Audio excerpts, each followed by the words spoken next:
This meeting to order. This is the Amador County Board of Supervisors meeting for Tuesday, August 13th, 2024.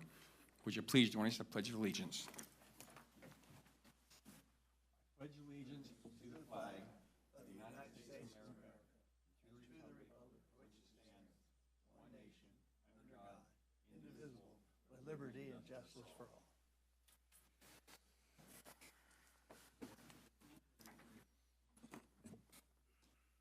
Well, good morning. The board met in closed session this morning. Item 1, Conference of Labor Negotiators. Update was given. And item 2A, confidential minutes were approved. With that, we're going to move on to public matters not on the agenda. This is discussion only. If any member of the public has an item they'd like to discuss that's not in the regular agenda, please come forward and you have your 3 minutes. 3 minutes.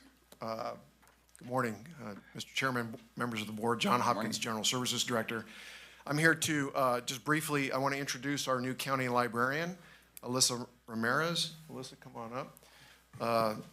Alyssa is, well, she started here in California and is a graduate of UC San Diego, where she got her bachelor's, then moved on to Boston, Massachusetts, where at Simmons University she obtained her master's, and then moved on to Libby, Montana. And so she applied, and she met the requirements, and out of all the candidates that we interviewed, she was number one. So we've took her in, and here's Melissa. Oh. Welcome. Good morning. Welcome. Good morning. Nice to Welcome aboard.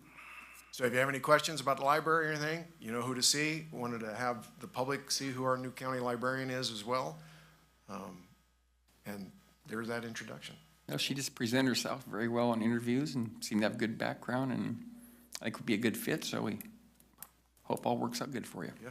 Thank you. Where in Montana? Big city, little city? By Montana standards, a medium city. Our county, by California standards, a very small city. I served Lincoln County, so I had branches in Libby, Eureka, and Troy, and the county is 20,000 people. So this is a pretty comfortable for me, being in a more rural area. Mm-hmm. Yeah, we think, we hope you like it here. I believe you will, so. Yeah, we're liking it so far. Okay. Even cooled down. Thank God. Thank you. Yep, thank you.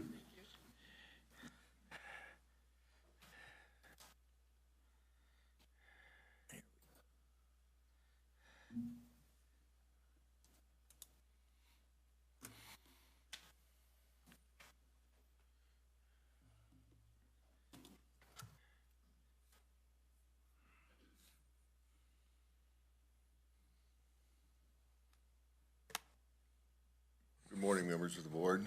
Good morning. Morning. I won't take 3 minutes. The appropriate members of the board have a copy of the letter. And I would just like to know, do I present it to a member of the board or to the clerk of the board? To the clerk. Thank you.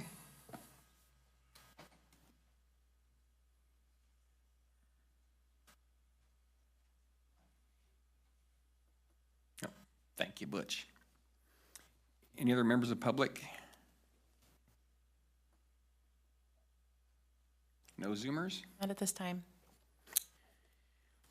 Looking for approval agenda. So move. Second. Motion by Brown, second by Crew. All in favor? Aye. Aye. Any opposed? Agenda is approved, carries unanimous. Moving down, approval of items in the consent agenda. I'll make that motion. Second. A motion by Axe, second by Forrester. All in favor? Aye. Aye. Any opposed? Carries unanimous. Moving down the regular agenda. Item 3A is a presentation by Senator Alvarado Gale of an award to Ty and Mary Polskamp for work they've done with their nonprofit Small Change for Big. Senator?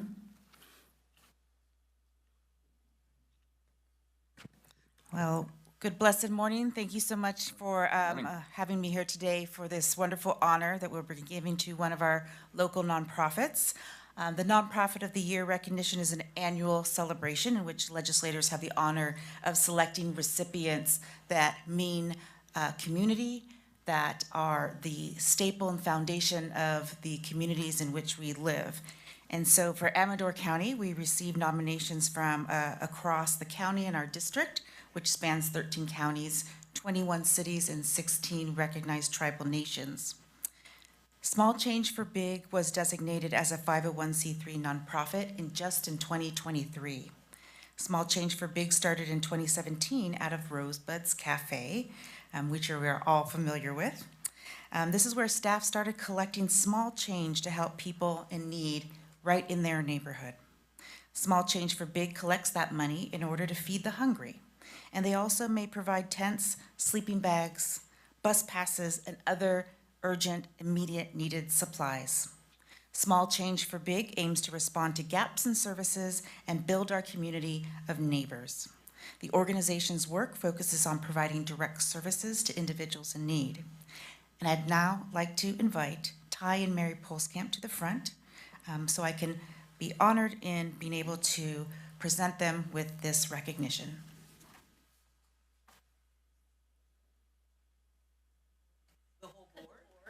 We can have the whole board, yes. Sure.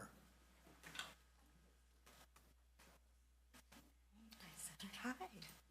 Yes, I'm Mary. Nice to meet you. Yes, good to meet you. A different venue. Usually I'm enjoying my breakfast with you. So there's so many incredible nonprofit organizations across our district, but Small Change for Big has risen above and beyond with exceptional community impact, serving Amador County for many years. On behalf of the California Senate, I am very proud to honor Small Change for Big as Senate District 4's Nonprofit of the Year for Amador County. Thank you to Supervisor Frank Axe and our Sheriff Gary Redmond for nominating Small Change for Big and collaborating with my staff to bring this recognition forward. I want to thank you for being an inspiration to us all, for continuing to look after this community with wonderful, wholesome, healthy food with a lot of love in every recipe that you deliver. Thank you so much.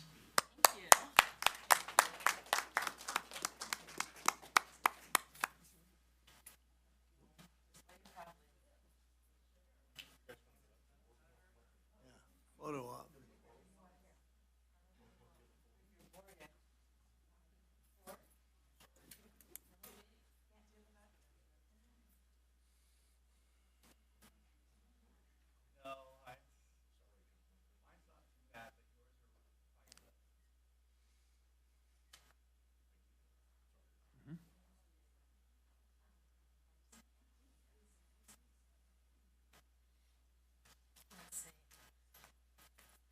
Good morning, folks. Good morning. First and foremost, thank you, Supervisor Axe and Sheriff Redmond for the nomination, and of course, the Senator for recognizing Small Change for Big.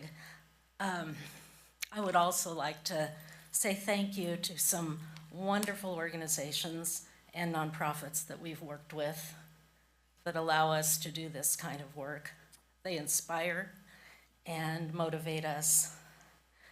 That would be Sierra Wind Wellness Center, the St. Vincent de Paul Society, the Foothill Conservancy, Interfaith Food Bank, Operation Care, Amador Arts, and of course our consumers who we have here today with us. The reward of this recognition is wonderful. But to see the connection that we're able to make when we offer folks some compassion is inspiring. So thank you. Thank you all. Thank you. I have some bullet points that I'd like to read. A small change for big during the first COVID shutdown, while the long-standing St. Vincent de Paul Society community meals were suspended indefinitely. Small Change for Big partnered with Rosebud's Cafe to provide 2 nourishing meals weekly to anyone in need. Average service of 33, mostly unhoused residents in the Jackson area.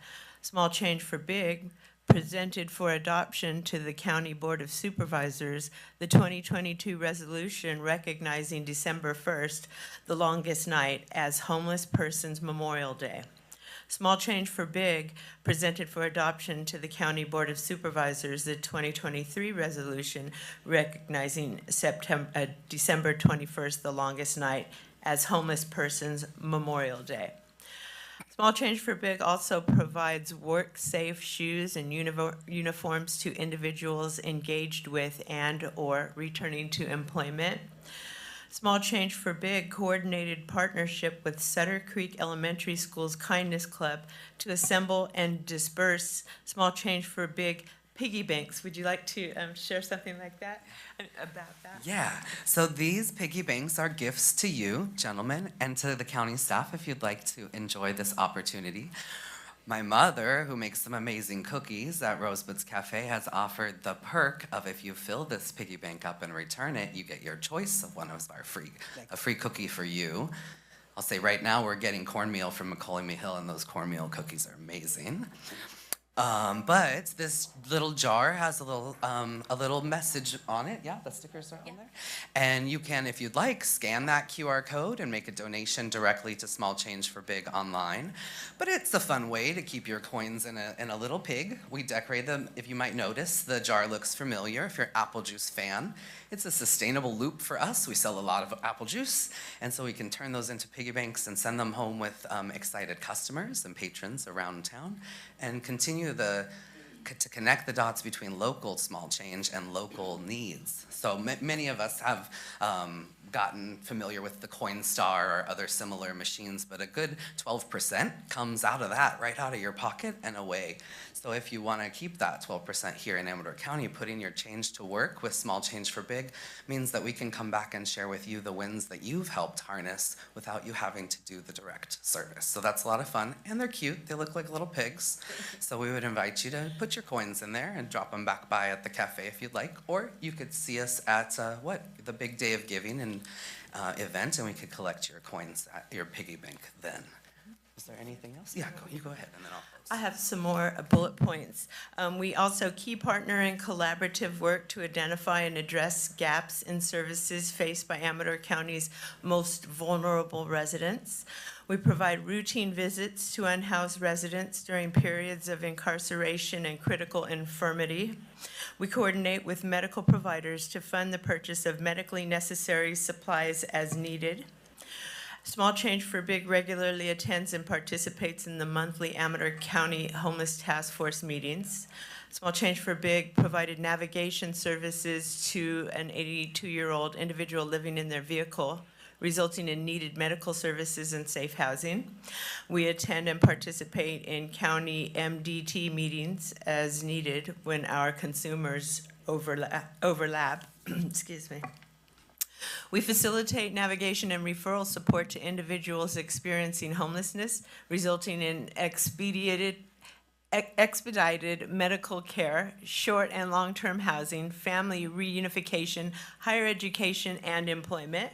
We facilitate the collection and distribution of vital seasonal outdoor survival gear valued at upwards of $3,000 annually. Small Change for Big invites Interfaith Food Bank and local volunteers to join us in weekly partnership, facilitating the distribution of over 20 meal bags to unhoused citizens living without access to refrigeration for safe food storage or stoves for safe food preparation. We also augment support services for ATCA shelter residents by facilitating creative funding resolutions for individual needs otherwise not covered by Medi-Cal, Medicare, or private insurance, including but not limited to eye exams and corrective lenses and unique one-time medical expenses. We also author and fund the publication of obituaries for Amador County residents who have died as a result of or while experiencing homelessness. And we host monthly Bowls and Souls suppers, where those experiencing homelessness are empowered to provide insight to the needs and challenges they are facing while enjoying a lovingly prepared, nutritious meal, along with Small Change for Big board members and volunteers. Thank you, Tracy. Thank you, Trixie and Mary and Senator Alvarado Gill for putting this presentation together. Again, my name is Ty Polskamp, and I'm one of the founding board members of Small Change for Big. And in closing, I just wanted to say a big thank you. This type of work has been such a blessing in my life. In the food service and hospitality business, when you learn the customer is always right, there can be some confusion there in wondering, but who will the customer be? And so it is quite a neat experience to get to serve folks from across the spectrum of humanity. People visiting on international tours, spending a great deal of money going to Tahoe and Yosemite and San Francisco and Jackson. And also folks who have come up here and gone to school here and finished high school here and found their way through life from eyes they received here and were never found their way away, but have invested their time and life energy here. And those have included ups and downs. And some days I will have a patron come in who has been a recipient of Small Change for Big, and they're not so down and they're up, and they're able to treat their host house to breakfast or come back and make a donation to the jar. We've watched folks tie up loose ends, reconnect with family, and leave, thinking months prior that that wasn't an option. Something goes a long way between a burger and some eye contact. A chance to plug your phone in, a place that you know you're allowed to be for a few minutes. And the transformation that I've been able to observe in people's lives as an individual has really blessed me, both as a customer service worker, being able to maybe be more friendly to the less pleasant folks because I have this really enriching opportunity at my fingertips. But also as a community organizer. I think every time that we interact with someone who is not ourselves, we are given the opportunity to stretch and learn and grow in ways that get us better to tomorrow. Mean that in that next conversation where someone's bringing something that we don't understand, we can use that resilience of not understanding something before and how we got through not understanding and that feeling of not understanding. And that is really an interesting blessing as a leader, as an organizer, to have that reminder every day. Asking for what you need is not easy. It's hard to figure out what it is, and it's hard to articulate what it is, and then to figure out who you can ask. Those three, that's a big undertaking. So by providing a safe space for folks to come and say what they need, we might not be able to meet that need, but they're allowed to say it, and that makes a big difference. And so in closing, to do that, volunteers are a huge part of that, and we have had a lot of great support from, important members of our community. And I'd like to thank Jenny McVeigh, Cam Merzlack, J.D. Geedy, former Supervisor Lynn Morgan, and former Supervisor Louis Boitano. Without the support of these folks, this message would weaken because we wouldn't be so excited to share it with you. And so thank you for this honor today, and thanks for taking our piggy banks home and putting your coins in them. We look forward to putting that money to work right here in Jackson. In 2023, we closed out having provided 413 meals, and we've already provided 840 meals this year. Thank you. Thank you. Thank you. Thank you. Thank you.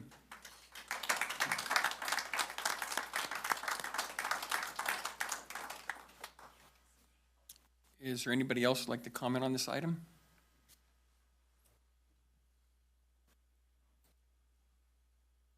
Okay, well, thank you. We're going to move on down to item 3B. This is a resolution proclaiming August 2024 as Child Support Awareness Month in Amador County.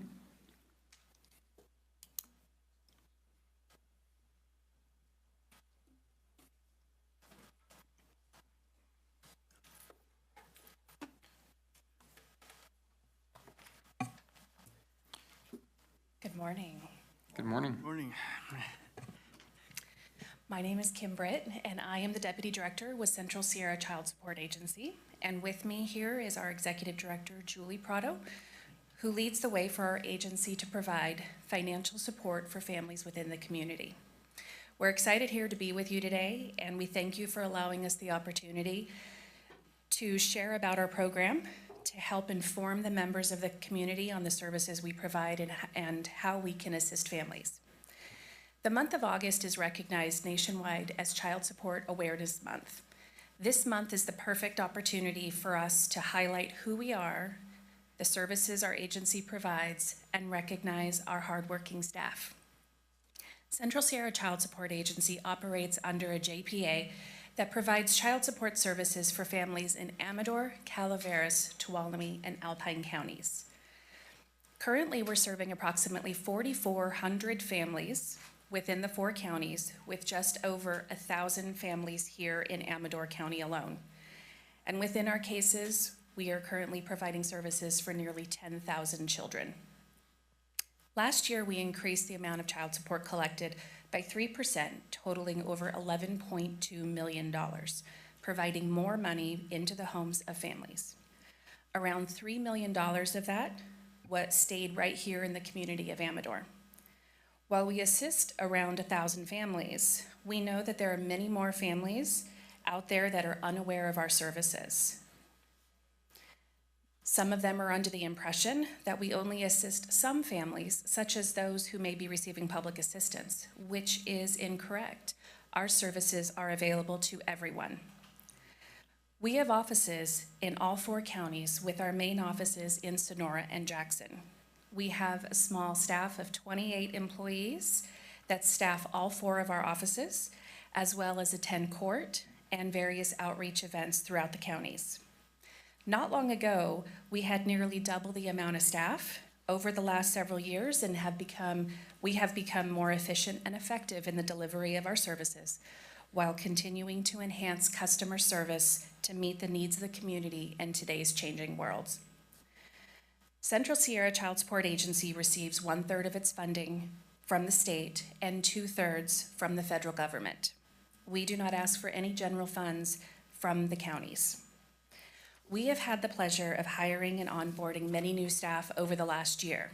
Our staff receive extensive ongoing training and are very knowledgeable in the child support program.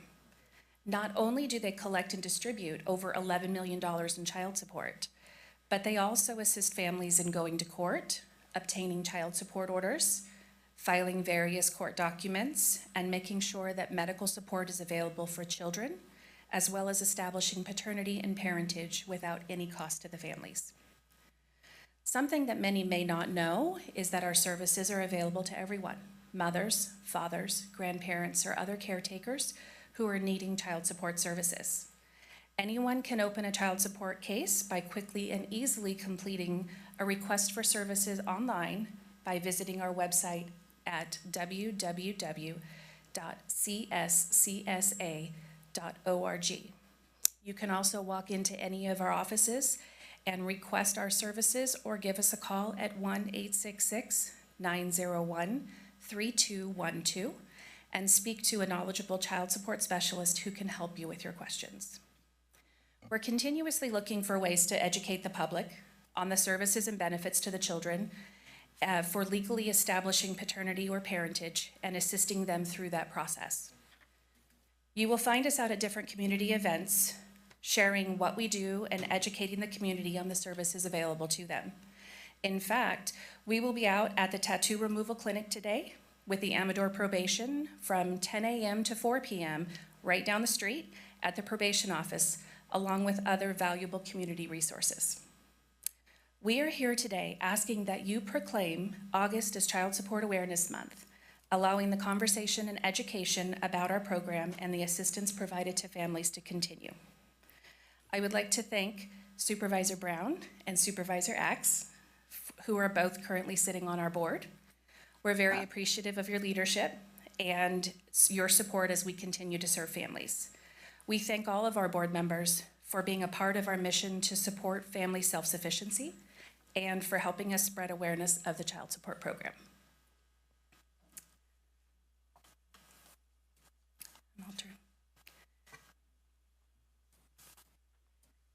Any comments? I just have one, Mr. Chair. Yes. We should hire you to figure out how to increase services by cutting your staff in half.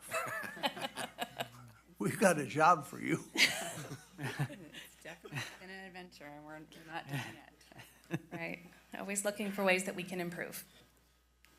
Well, it's certainly been a pleasure to be on the board for almost the past 8 years, although I'll be leaving the Board of Supervisors at the end of this year, but it's been a pleasure and an honor to be associated with Central Sierra Child Support Agency. It's been probably one of the best run,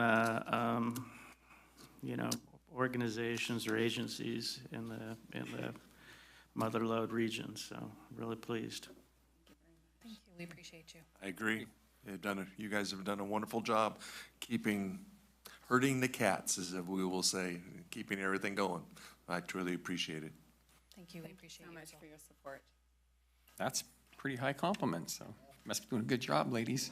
Thank you. I will say, the child support, I mean, it's, divorce is a horrible thing, but you see it, and sometimes not even divorces, but, kids do need support. I will say sometimes, a lot of times the mothers need the help, or the fathers, generally some mothers.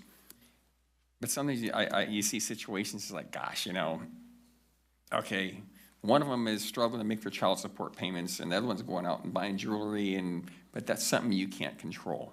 But generally, I mean, the job you do overall is really important because, hey, kids need support. It's pretty simple. So I'd like to thank you. Also, we have a resolution here. Looking for a motion to pass it. So move. Second. I think the motion was by Crew, and we're giving a second to Axe. All in favor? Aye. Aye. Aye.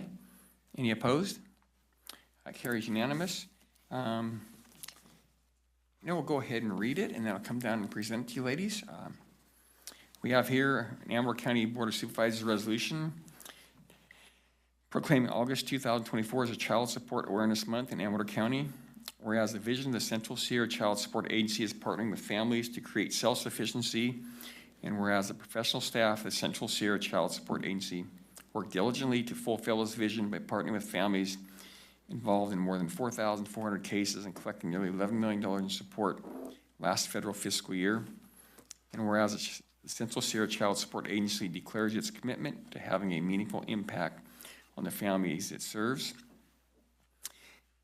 And whereas the Central Sierra Child Support Agency is engaged in educating its customers regarding their cases in the community regarding the services it provides.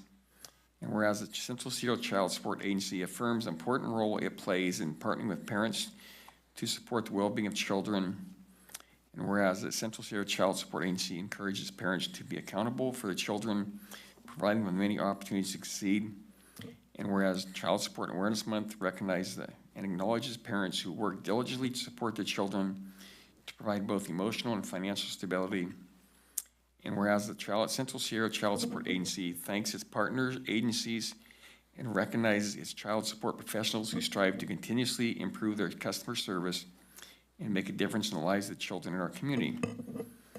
Now, therefore, it be it resolved in order that the Board of Supervisors, County of Amador, State of California, does hereby designate the month of August 2024 to be declared Child Support Awareness Month in Amador County, and applauds the Central Sierra Child Support Agency for its continued service to families throughout our community. It was unanimously passed by the Board of Supervisors, 13th day of August 2024.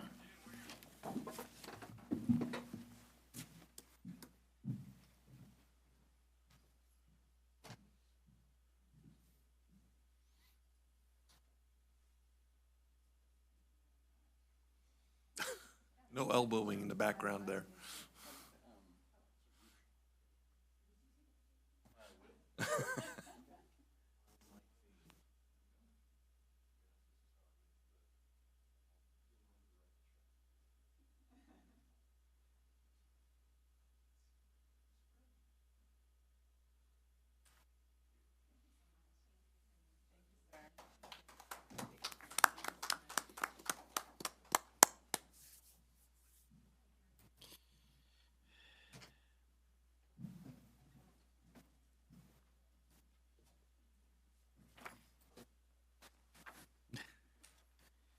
Just can't get enough of you, Dana.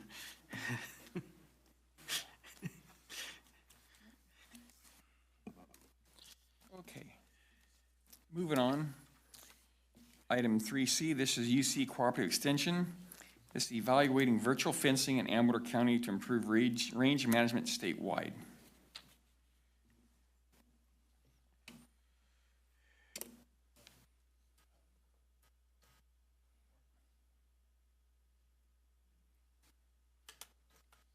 Hi, members of the board, staff, Oh. community, both here in person and on Zoom. I'm Brian Allen. I'm an assistant specialist with the UC Cooperative Extension Office. I'm based here in Jackson, California, and I want to present to you some research work we've been doing on virtual fencing, which is a new technology that's kind of improving how we manage livestock out on rangeland. So this is an NRCS-funded project. And we're working with a bunch of people all throughout the UC, a lot of local advisors, so Scott Oneto, our farm advisor, Dan Macon, a livestock advisor, Jeff Stackhouse, another advisor up in Humboldt County, as well as a couple of professors at UC Davis, one for rangeland management, and the other for in the animal science department. And we're also working with several local livestock producers. So a question I get a lot is, what is virtual fencing? And as we've been working with this technology, that question comes up less and less because it's becoming a little bit more familiar. But essentially, these are GPS-enabled collars that animals wear. Those collars can know where the animal is in real time, and they allow you to send instructions on where those animals should be contained on the landscape. And as an animal approaches that boundary, it will use sound and electrical pulses to try to contain that animal within that area. It's very similar to like invisible fences that people put on their dogs, except for there's no infrastructure out on the field except for the collar the animal's wearing, as well as, in some cases, a GPS base station. So that's what this is showing here. The animal is wearing a big collar. That's one of the bigger collars that's available right now, and over time it's probably going to shrink. And then here is our GPS tower. So what that does is it detects cell signal and converts that into radio, and that communicates with the collar, and it sort of amplifies the signal so that you can get better coverage in areas with spottier cell signal. Next slide, please. So once you have your animals and you put collars on them, you're going to go and turn them out into your field. You're going to go into your cell phone or computer, and you're going to see a Google map, and it's going to show where your animals are in real time, or at least in 10-minute intervals. You can then go and just literally draw a line on your computer and create a field around where you want your animals to be contained. And you hit send, and within 10 minutes to an hour, those instructions are going to go to the collar the animal's wearing, and it'll contain them within that region. What is, you have to help me with the acronyms again. Yeah, sure. VF boundaries on a UI. Oh, sorry. So VF is virtual fence. UI is your user interface, so that's your Google map. So if you go to your laptop, that's what you're going to be looking at. How long do those collars run for? So we don't know yet. A lot of them are solar powered, and so the battery life in them is constantly being recharged. Wait, the collars? The collars are. So solar powered? Yeah, if you go back, can you go back, please? And one more slide. So right there, her collar, you can see a solar panel on either side. In some areas of the world, they're having issues where they don't get enough sunlight, but we're in California, and so we haven't had any issues with that. The cattle that I see off of King James Ranch, they love to sit underneath the trees. Yeah, so what I've done, whenever, I'll get into our trials later, but whenever we have a trial, I always hang a couple collars under the trees, and that helps me understand how much the GPS wobbles, but it also helps me understand how well it works if an animal really wants to be under the shade. Okay. There's been no issues with that. I think the solar panels get broke, or they have some kind of real tough plastic over them. Well, that's part of what we're testing. So far, they've held up. They claim the collars can last 7 to 10 years, but there's an asterisk there because they haven't been around for 7 to 10 years. So keep going, please. So this kind of helps understand how the virtual fence boundaries work. So here's the animal. She's right outside of Sutter Creek on the Highway 49 bypass. she is very close to one of our boundaries. You can see her collar there. The way the technology works is as an animal gets to that boundary, the collar is first going to make an audio cue, so a high-pitched beep, and the animals instinctively don't like it. The minute you put the collars on and they experience that, almost for the first time, they understand that they'll naturally kind of turn away from it, and they'll go back to where you want them to be. It's just a natural response. And over time, the animal learns to respond to that almost every single time. If they don't, if they either keep going or if a certain amount of time passes, the collar then emits a shock. And so the collars have chains on them, and that's what delivers the shock to the animal. And so this is a video. We'll find out if the audio works, but these, yeah, here you go ahead and play it. So these are animals that are just discovering a new virtual fence boundary. And the white one right there, she just got an audio cue. That's actually a he. And they all turned away instinctively and they went back into the area that we want them to be. Next slide, please. You know, does it affect their ability to graze at all? Well, yeah, in positive ways, in the sense that we can control where we want them. As far as them actually eating, does it seem to make any difference? No, not that I can tell.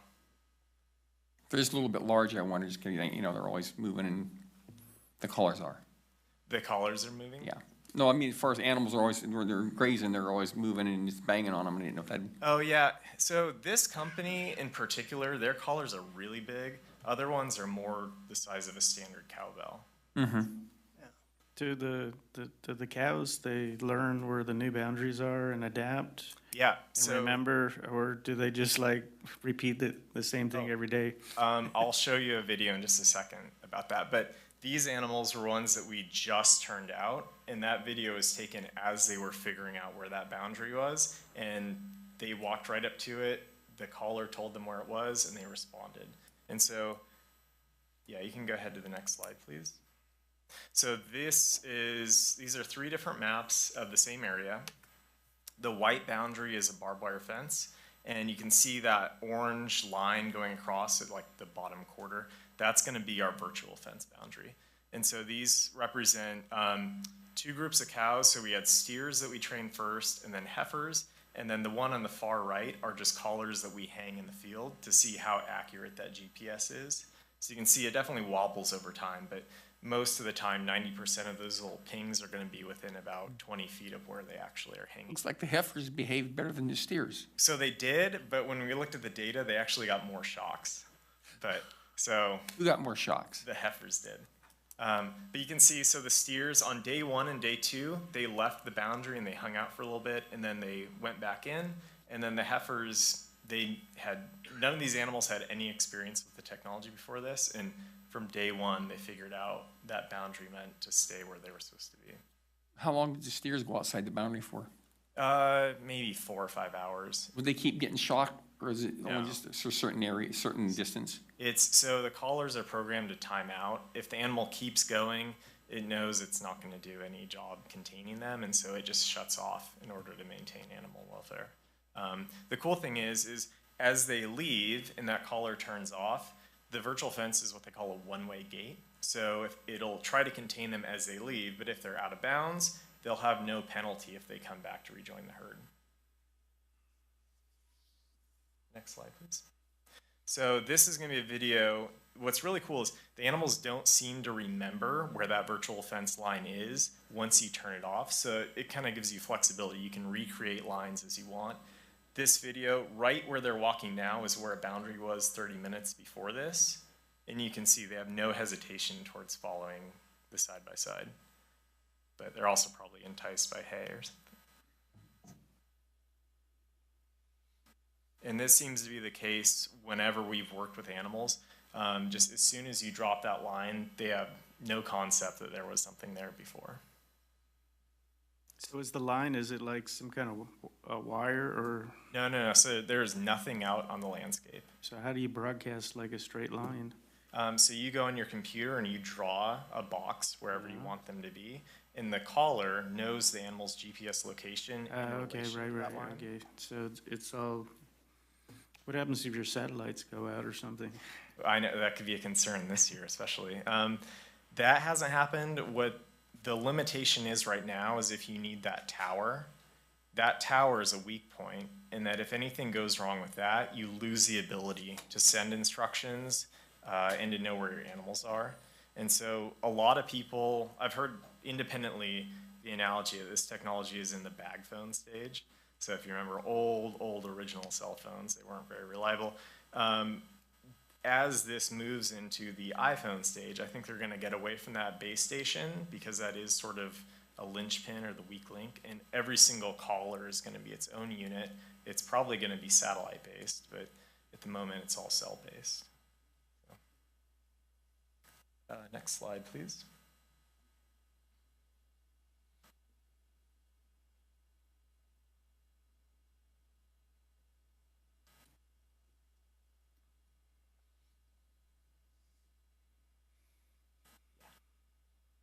Okay, so another really cool thing is every once in a while we'll put a collar on and it's a little too loose and it'll slide off the animal's head.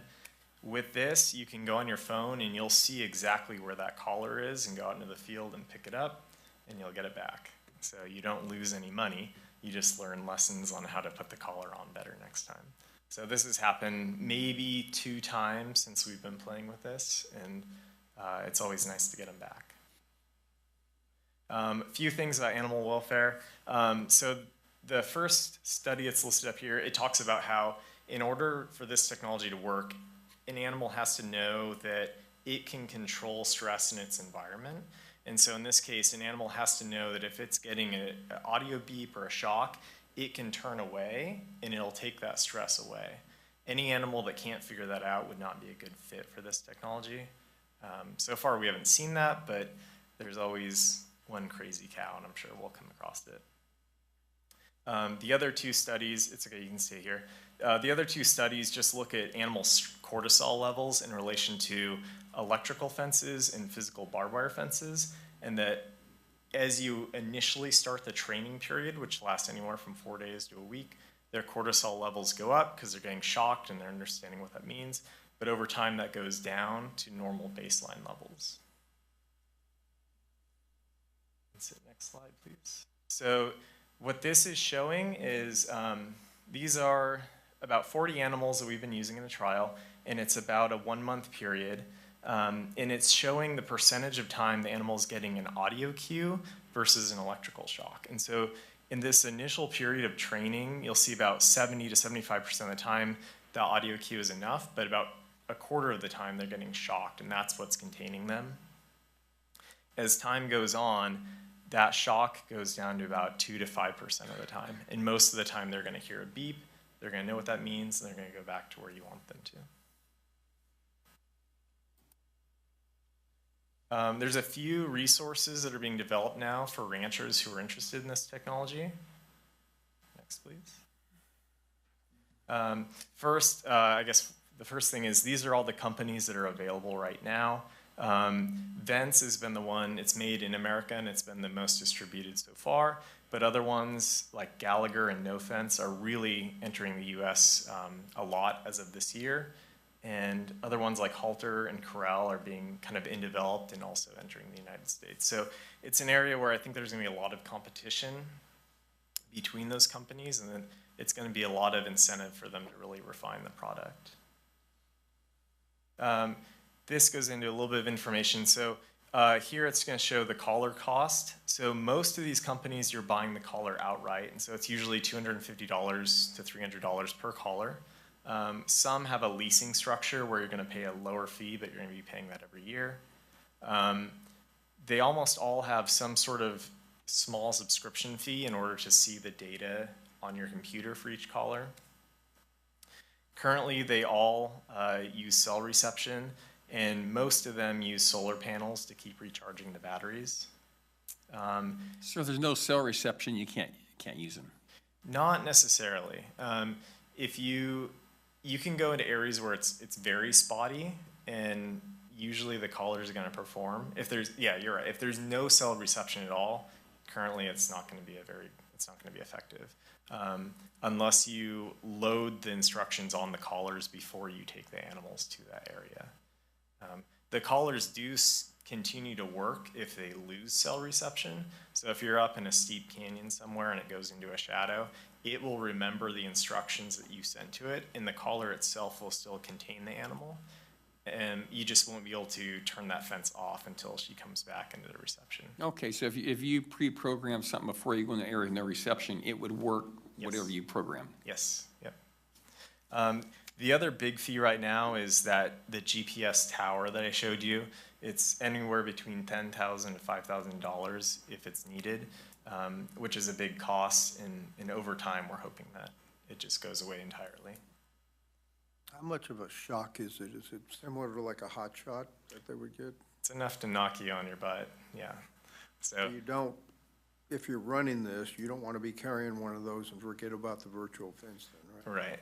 So we have one rancher who wanted to know, because she said, if I'm gonna put this on my cow, I wanna know how it's gonna work. And she held it, walked to the line, and she ended up on her butt. So it's similar to a hot shot. I don't think it's an excessive shock, but it's enough to where they notice it. The only question I'd have is, then did she decide not to use them? No, she uses them. She uses them all. I'll get into that in just a second here. And it was an exercise in, I don't know what you'd call it, but anyway, I'll leave it at that.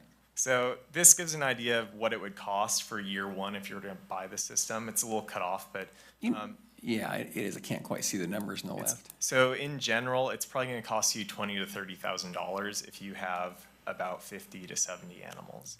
And that's your upfront cost to buy the technology. If you go to the next slide, please. So, and then every year you're going to have some recurring costs that probably are going to be in that $3,000 range. How does that cost compare to if you were using just regular electric fence? Regular electric fence would, so I think the real question is how much does it compare to barbed wire fence? Because that's what most people are going to be using, and they're going to be spending either. No, because a lot of people, they separate their fields with that electric fence. Yes. Just one strip of it, and that's enough most of the time to keep the cattle from going through. Yeah, I think the real advantage is how fast it is to implement this. You don't have to go put in T-posts, you don't have to buy that infrastructure. And I'll get into other areas where you really do start seeing costs. So what's the annual recurring cost? Is it 1,000, 2,000, 3,000, or? Yes, those are in thousands of dollars. Okay. That top line is $7,000. So, oh, okay. Yeah. Yep. That's what I was asking. So we got 7, 8, 9, 10, is that how it goes? Yeah, so most of the time, and then these are number of cattle. So for most of the ranchers around here, it's okay. Starts from 0 and goes up to 7. Yeah. Okay. Yeah. Next slide. So there are a few funding opportunities that are being developed either through the NRCS or the State Water Board. The one that's currently, I think, ready to go is through the Fish and Wildlife Service. The way this would work is you'd enter into some sort of a conservation plan with them, either to graze some sort of weed or exclude animals from a sensitive area. These funds can be used for purchases that can be made during the project period. So they can't be used to purchase collars because those would extend past the life of the project. But for those annual recurring costs, it could be used for those. So does it work? So next slide, please. So this is feedback that comes from that same rancher. And she's been playing with this technology for quite a while now. So perhaps one of the best incentives of this is not necessarily to contain animals, but it's to know where your animals are. You know, down on a lot of ranches down here in the foothills, they're going to be several hundred acres. But for a lot of ranchers, when they go up to their summer pastures, which are many thousands of acres, the ability to know where your animals are in real time is a huge incentive. Just not only if they get out, a lot of times she's had them get out and she knows where they are before CHP does. Also, just if they go into areas where they would be really hard to track, she can go get them. There are times where they go into areas where she doesn't want them at all because they're going towards somebody else's property, and she can go and herd them up. Also, at the end of the season, my family raises cows in a similar area, and it can take us anywhere from 2 weeks to a month to get all of our cattle down. It took her 4 days to do that. And so there's a lot of cost savings there, just not only with fuel, but with other people's time. She jokes a lot that it's reduced the beer budget, and people don't like that, but otherwise it's pretty good. The other benefit is she can rapidly change where that virtual fence perimeter is on our property, just very quickly, just from her phone. She has one neighbor's property near hers that's used for a wedding venue, and animals have gotten in there before, and they made a lot of damage. And so now she can actually put exclusion lines around that to prevent those animals from going in there again. As well, there's less fence to build and maintain, fewer miles to drive because they're not going up there as often. It allows them to play with rotational grazing, which has benefits for your pasture over time. She's really interested in animal behavior. You can sort of see what groups of animals hang out with each other all the time. And it also gives her more flexibility to leave because she can always just look on her phone and see what her animals are doing. So you're not using it much on heifers then? We do, yes. But they're the problem child right now? What do you mean by that? Well, are they the ones that are more likely to go through the virtual fence? So that training slide I showed you, those were all heifers. And so they did great. They really responded to it well. Okay. So, some of the challenges that exist, again, that GPS tower is definitely a weak link. When you're up in the forested areas and the animals are in brush, they still need that cowbell to hear them because they could just be standing still. You might see where they are on your phone, but having that bell is really useful. We do run into software issues and hardware issues. There are times where you don't have an animal's location for 3 or 4 hours, and we don't know why that is, but over time that tends to all average out, and usually you know where she is every 30 minutes or so. That's okay.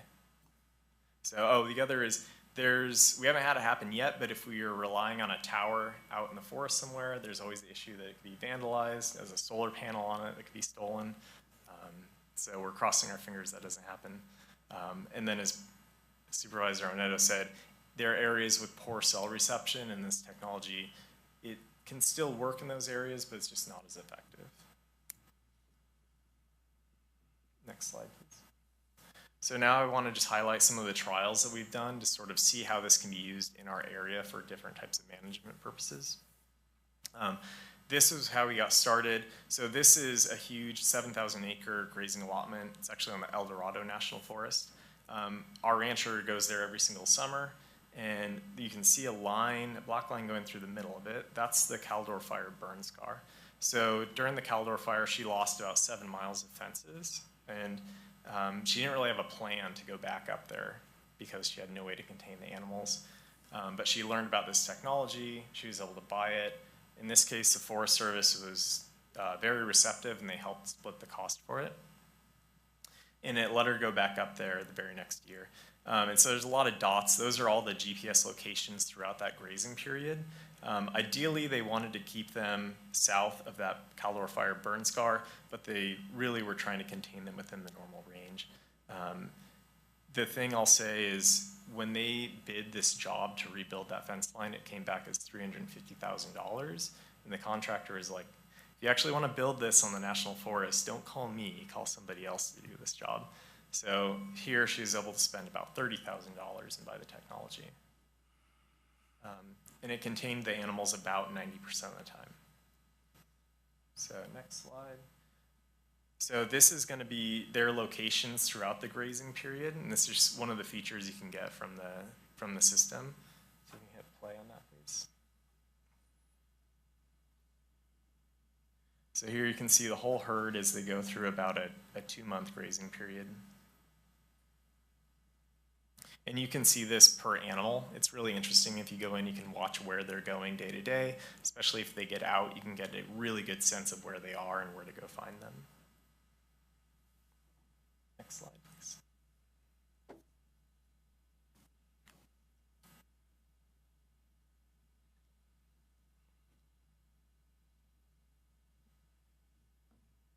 Is that just an echo on the, like there's one that was way north of you, we'll say? That was one that got out. It got out, okay. Oop. Can you go back one slide, please? There's nothing like a cow going through your neighborhood. That's always fun. Yeah. Next slide, and then the next one after that.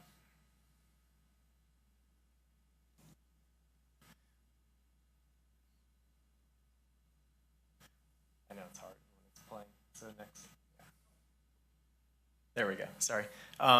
So one of the first ones we did was during the summer of 2023. So the forest was interested in seeing if we could use this to exclude animals from areas that they that have a sensitive plant growing in them.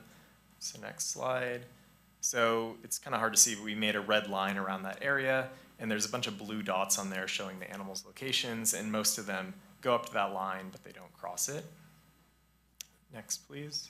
So here's a good example of two pair of cows that at 3 in the morning were in one area, they go up, hit that line, and then they get repelled by it and goes back into where we want them. Next, please. Same story, so animals that are grazing, they're always kind of being repelled by that virtual fence line. And then next one. And then here's some troublemakers that go through it once, and then they go back and they decide to go through it one more time. Next, please. And then, but at the end of this trial, which is about a month and a half, there was essentially no livestock activity in that area. Next. The next one we did was right outside of Sutter Creek. This was a fallow field that hadn't been grazed in about 20 years. If you're familiar with Medusa head, it's a really nasty grass that can come into a site. It isn't grazed or preferred by the animals, and so it persists, and it lays down, and it can take over an area. So you can see a lot of pastures that look like they have a ton of grass up there, but the quality of that feed is very low. So we wanted to see if... It's a huge problem in the county. It is, yes. So this is an area where it'd been building up for about 20 years. About 80% of the pasture was covered by it. And so we put 25 cows out on a 3-acre virtual fence enclosure for 8 days and just saw what they would do, if it would contain them, and if it did, what the results would be like. This next slide, please. And so you can see on the map, you can see all their blue dots, which is that 3-acre area that we contained them on. And it was about 95% effective. Some animals left. This was when they were calving, and it seemed like some wanted to go and calve on their own. And then over time, they would come and rejoin the herd. But it reduced the thatch from about 5,000 pounds per acre down to about 500, just through grazing and through trampling, just containing that in that really concentrated area. What happened next year? So we're going to be going back and reevaluating that. Actually, we just redid this experiment this last spring. So here we're targeting dead Medusa head thatch. This spring we targeted living Medusa head. There's a 2-week window where it is somewhat desirable. And if you go to the next slide, so that's what we did here. So here's all that green is new Medusa head just from that seed bank that's been there. So next slide. And you can see there's the virtual fence line where they really grazed it, and they ate a lot of those seed heads from the new Medusa head that's growing, and it contained them almost perfectly. Have you heard anything about there's some type of it's a fungus or something like that they can put on? I think Medusa head's supposed to kill it. On Medusa head, so it's a biological control. Mm-hmm. I don't know of it, but it wouldn't surprise me if that exists. But we were really happy with this. You can see it makes a really sharp line in your field, and it kind of shows how well the collars are at containing the animals. The next one we did was in June of this year. This is right outside the city of Sutter Creek. We wanted to see how well it would work to do kind of narrow fuel breaks along property lines. And so I don't know if you can see it, but there are 2 areas on that eastern and southern perimeter of this field where we contain the animals. Next slide, please. And so we had about 40 animals. We put them out there. I think it was about a 2-week grazing period. It's hard to see, but you can see there's definitely a line in the field where again, they hit that virtual fence line, it contains them, and it forces them to keep feeding along that perimeter. Next slide. So here's all of their locations throughout that window. It contained them about 99% of the time. They didn't graze as much as we liked. This was such a good year for forage because we got a lot of consistent rain towards the end of the spring that we had way more grass out there than we were expecting, but it still did a pretty good job.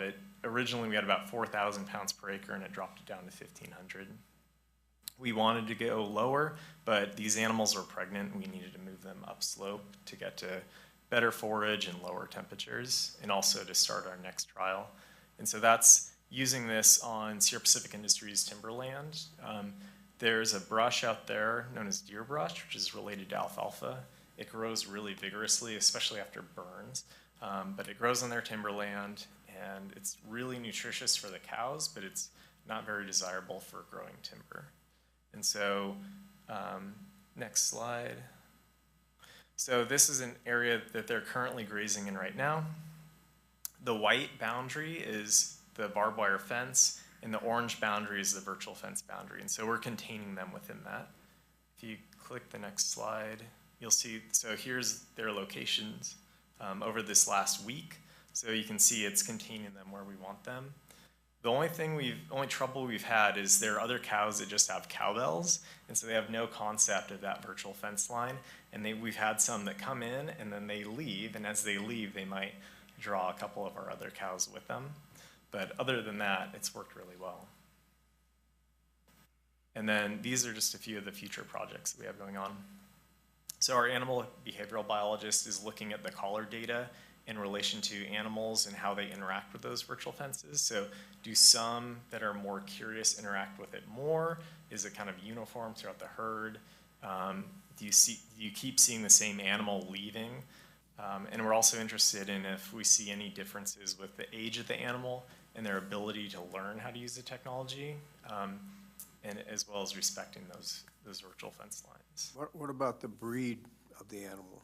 Yeah, that's not something that we're doing right now, just because our herd is mostly Angus as well as a few mixes, but there's a wider network of people working with this technology throughout the United States, and that's going to be one of the questions to understand as we go on. We just got some collars for goats and sheep, and we put those on. This is very new, so we want to use them to try to target blackberries and other types of invasive weeds that we'd like to get rid of, similar to a lot of like contract grazers.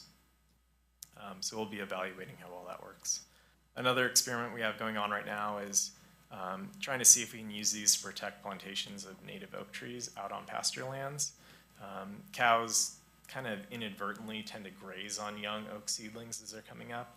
And you can see oaks that are maybe 2 feet tall and they're probably 60 years old because they just keep getting browsed on. So we see this as an opportunity to put small plantations in there, put an exclusionary virtual fence around them, and let those trees establish for 10 to 15 years. And that's the end of my presentation. Thank you. Seems very interesting.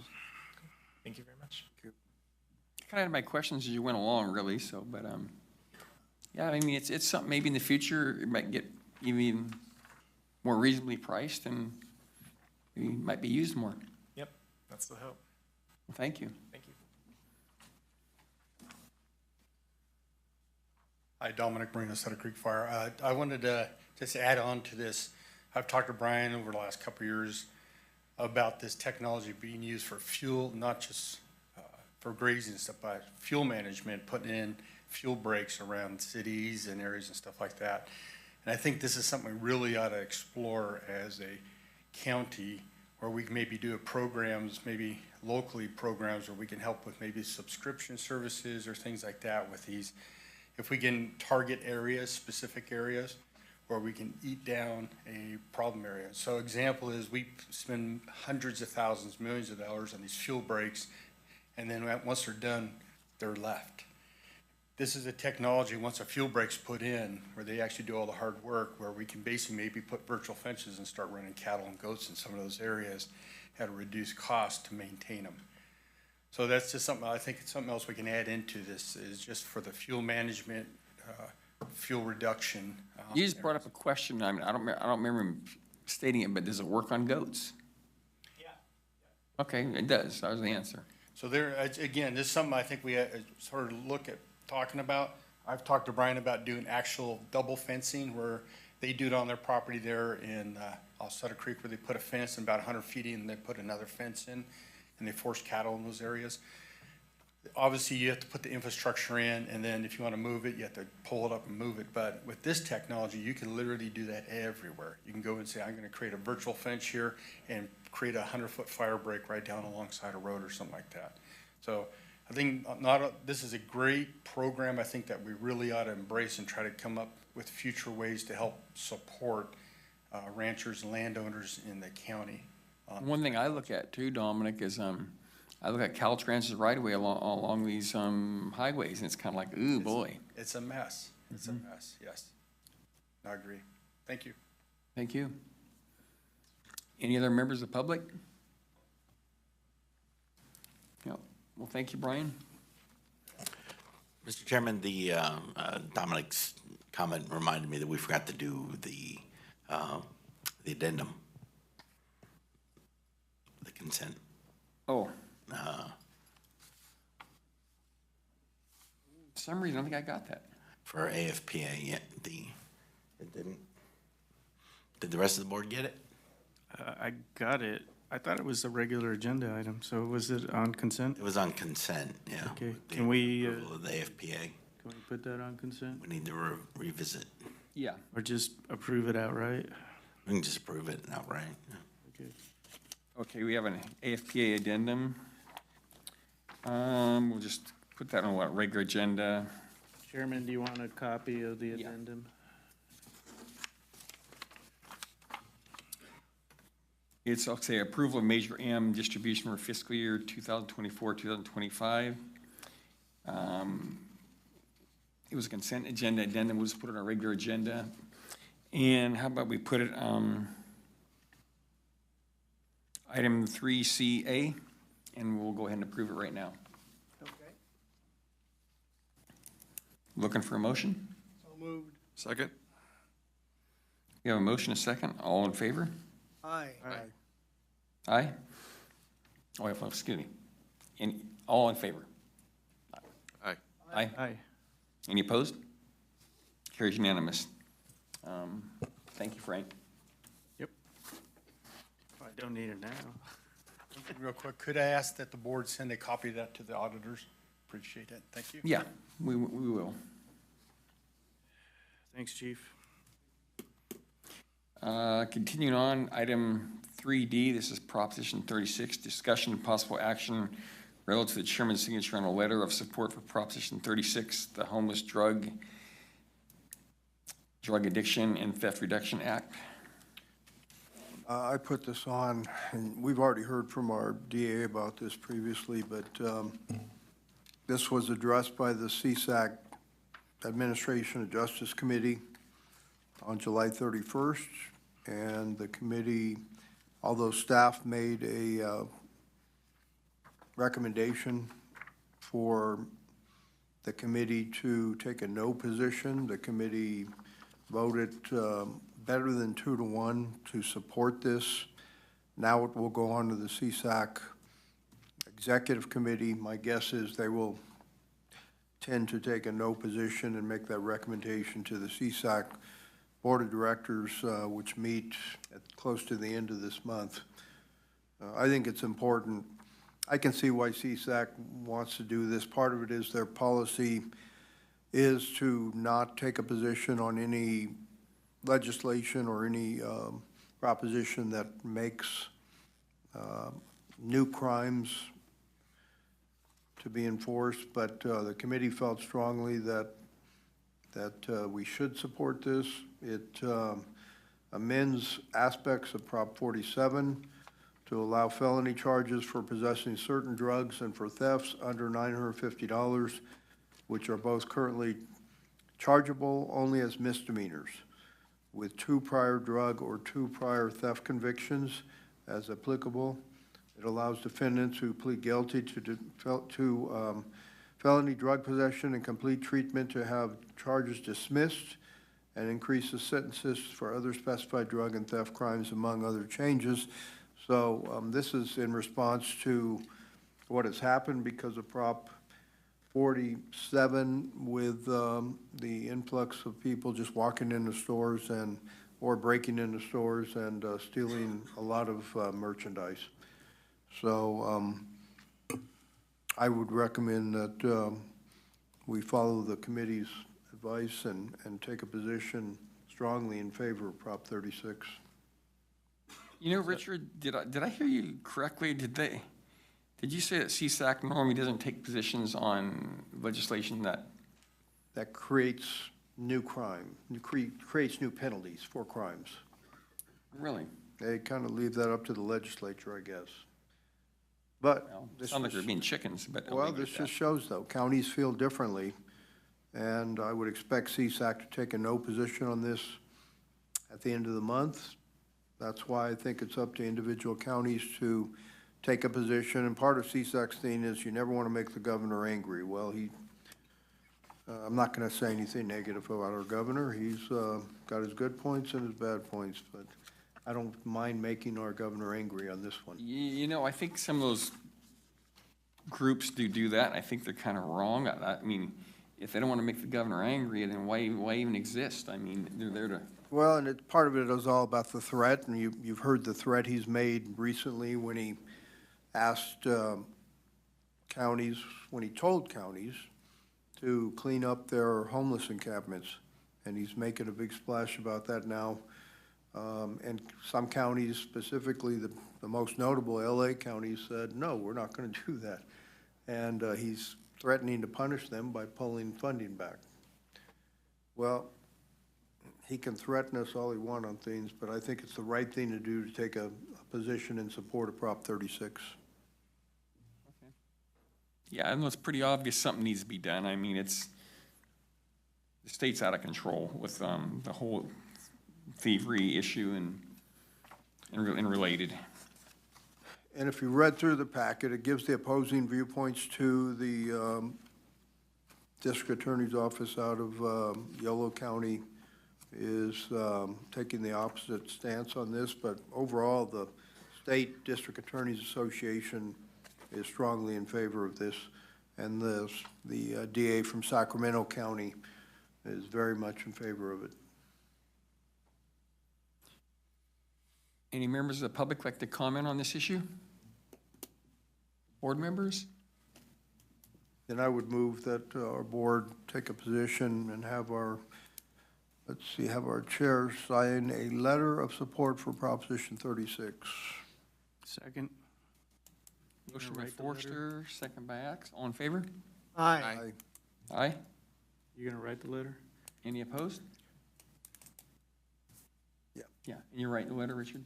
Yeah, it's pretty, I think there's a sample somewhere in here too, so. Okay, moving down, item 3E, this review and possible approval of July 30th, 2024 Board of Supervisors special meeting minutes. Any changes, revisions? Nope. No. Looking for motion to approve? I'll make a motion to approve the minutes for the July 30th, 2024 Board of Supervisors special meeting. Second. Motion by Axe, second by Forster. All in favor? Aye. Aye. Any opposed? Carries unanimous. Item 3F, this is waste management. Mr. Gardner, you gonna address us on this?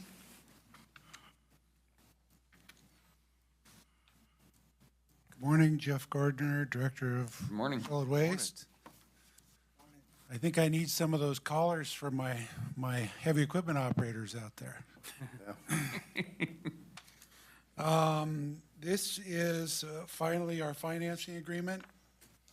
This is not the final copy you have here. It is actually the final copy, but there were some typos, which I corrected myself. They will be sending us an Adobe signable version if I don't have it already. But I made the corrections. They had Chuck Beatty as the CAO and some other stuff in there, so I corrected it on the version that you guys can see here. But the actual copy will be coming to us from them again. They got it signed last week. So what this is we have the financing agreement, and we have a resolution, which is called the closing resolution, which authorizes the county to enter into the financing agreement for the project. The rate on the loan is 1.7%.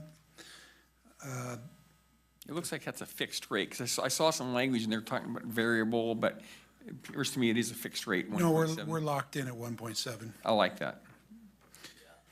If we'd gotten in 2 years earlier, it would have been 0.5%. They dragged us out. But 1.7 is still great financing. No, I remember you were trying to get there, but we couldn't, but yeah. Yeah.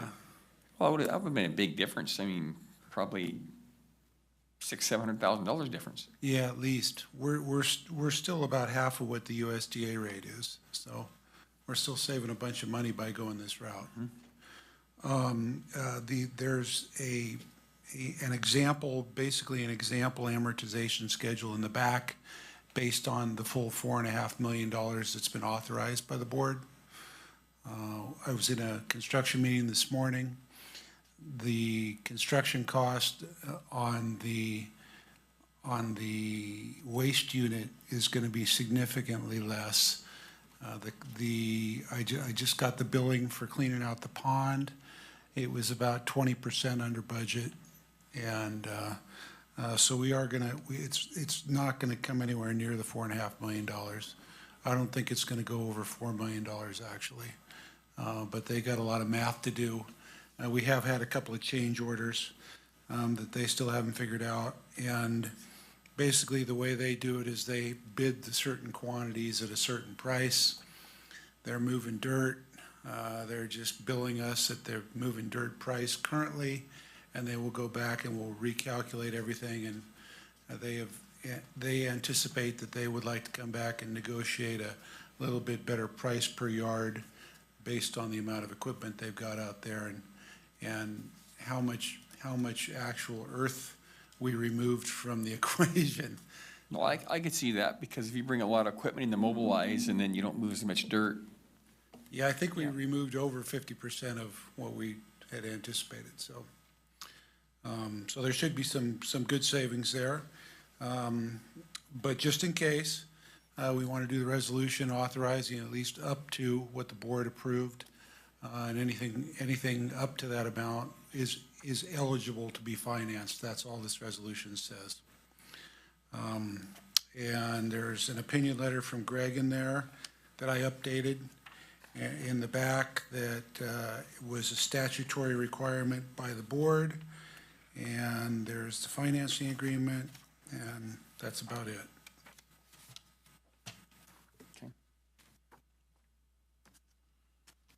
It's like no Zoomers. Any members of the public like to comment on this issue?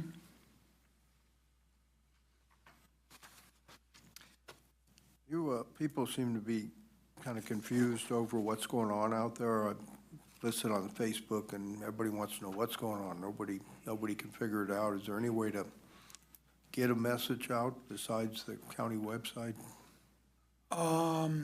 Well, there's a big sign out there that says right on the sign what's going on. Yeah, but nobody's stopping. They're too busy going 60 miles an hour. A woman from Comanche called me up right when it started, and I explained the whole thing to her. Nobody has tried to contact us directly, so is it on Facebook? I mean, I could try. Yeah, there was one comment on there. It was a while back, but my concern is the misinformation. You got one guy who's always negative about everything in Jackson Valley, and he said, oh, the contractors are telling him there was stuff oozing out of there and really bad stuff. And I can't believe that. No, yeah. Actually, everything has gone amazingly well on this project, much better than we anticipated. And these guys, Ford Construction, I have nothing but great things to say about them. And they have really been doing a great job in there. In fact, they anticipate having the rest of the cap put on by the end of this week. So they're flying it today. They aren't moving anything today. They got one D6 or something up there pushing some stuff around, but they're surveying it again today. And as soon as they get the survey done, they'll do the final veg layer on the second half. And the only thing that'll be left is put the lines on, connect the rest of the wells back up, and hydroseed it. So, I mean, it's moving really fast. So they're gonna get done, saving how much time, do you think? You know, they, on the weekly schedule, they keep saying that they have the 90 days left. They want to, you know, give themselves all the time in the world, but I don't see this thing going past September. So they might be looking for other work. Yeah, so, yeah, they told me apparently they were doing something down at Forward, the same thing happened, and they lost half the dirt they were supposed to move, so, they, I think are gonna have some openings on their schedule.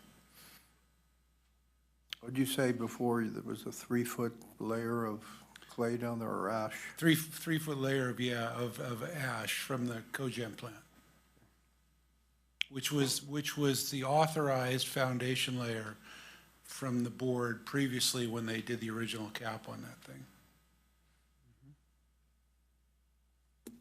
Yeah, no, it's, I often think about when I was a kid, that a dump was a place you went and paid a couple bucks and threw off a pickup load of garbage and hauled home half a pickup load of treasures, and garbage has become big business.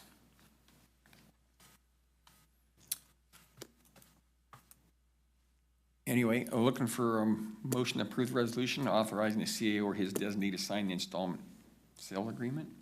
So move. Second. We have a motion by Brown and a second by Axe. All in favor? Aye. Aye. Any opposed? Carries unanimous. And Mr. Gardner, you've been doing a real good job down there. Thank you. Thank you. I'll get you.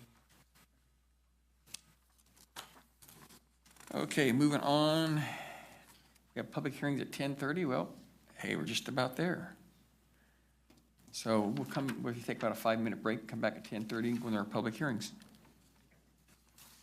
Thank you.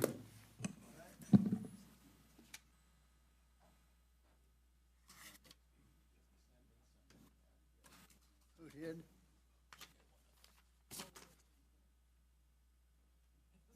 With who, you?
3rd. We have 2 hearings scheduled for 10:30 this morning, so we're going to go into our public hearings. First one is item 4A. This is the Planning Department, consideration of the Planning Commission's recommendation of zone change ZC-24, 6-2 to correct zonings in the volcano community which are inconsistent with the land use designation adopted with 2016 general plan update.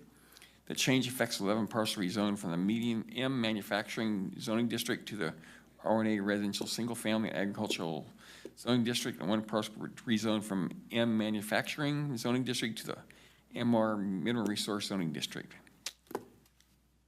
Ruslan Bratton with the Planning Department. You just essentially described the entire project. These parcels are inconsistent with their general plan land use designation and need to be changed. For the 11 parcels, the R1A zoning is the closest in the current compatibility, and the MR zoning is because there's a mine on that property, so the R1A zoning wouldn't make sense. But yeah, if the board chooses to proceed with this, the first action should be a decision on the categorical exemption, the CEQA, and then make a decision on to approve the ordinance.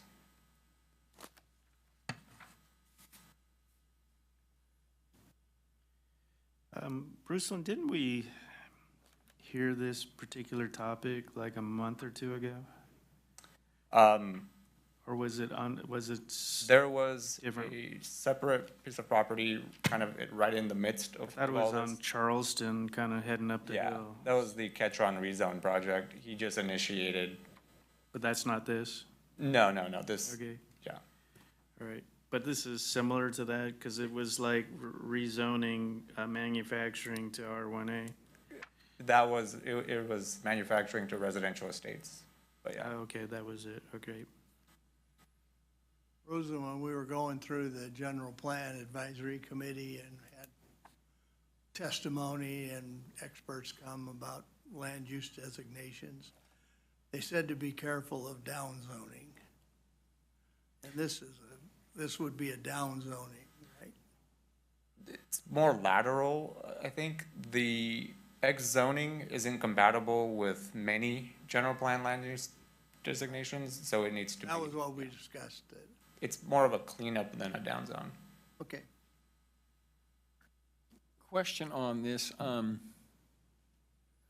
you have housing under manufacturing? No. So in other words, they wanted to build a house there under manufacturing, they couldn't? Correct. Okay. I mean, I don't know if you'll see any gold mines really being done, or you won't have pretty much manufacturing up there, but you see that would be part of having a mining operation there? I think if they wanted to pursue with a mine, they could apply with a use permit, but residential use wouldn't have been allowed otherwise.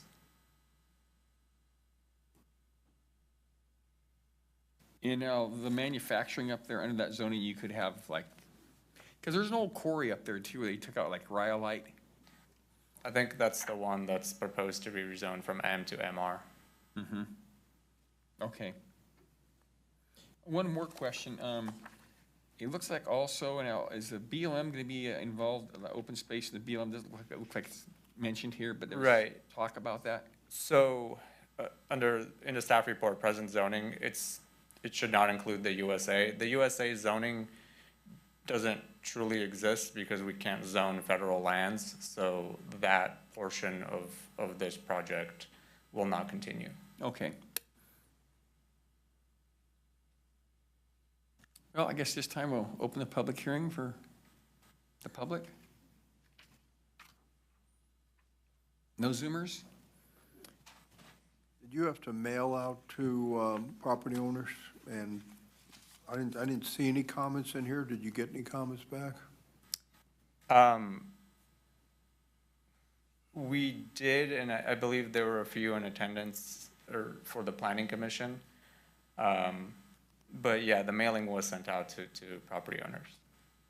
If I recall, no one questioned it or discussed it at the Planning Commission level? questions, I think, of as far as why and how come might have been brought up, but this is something that we need to do. There's been no complaints, from property owners that are affected? Not that I know of. Okay.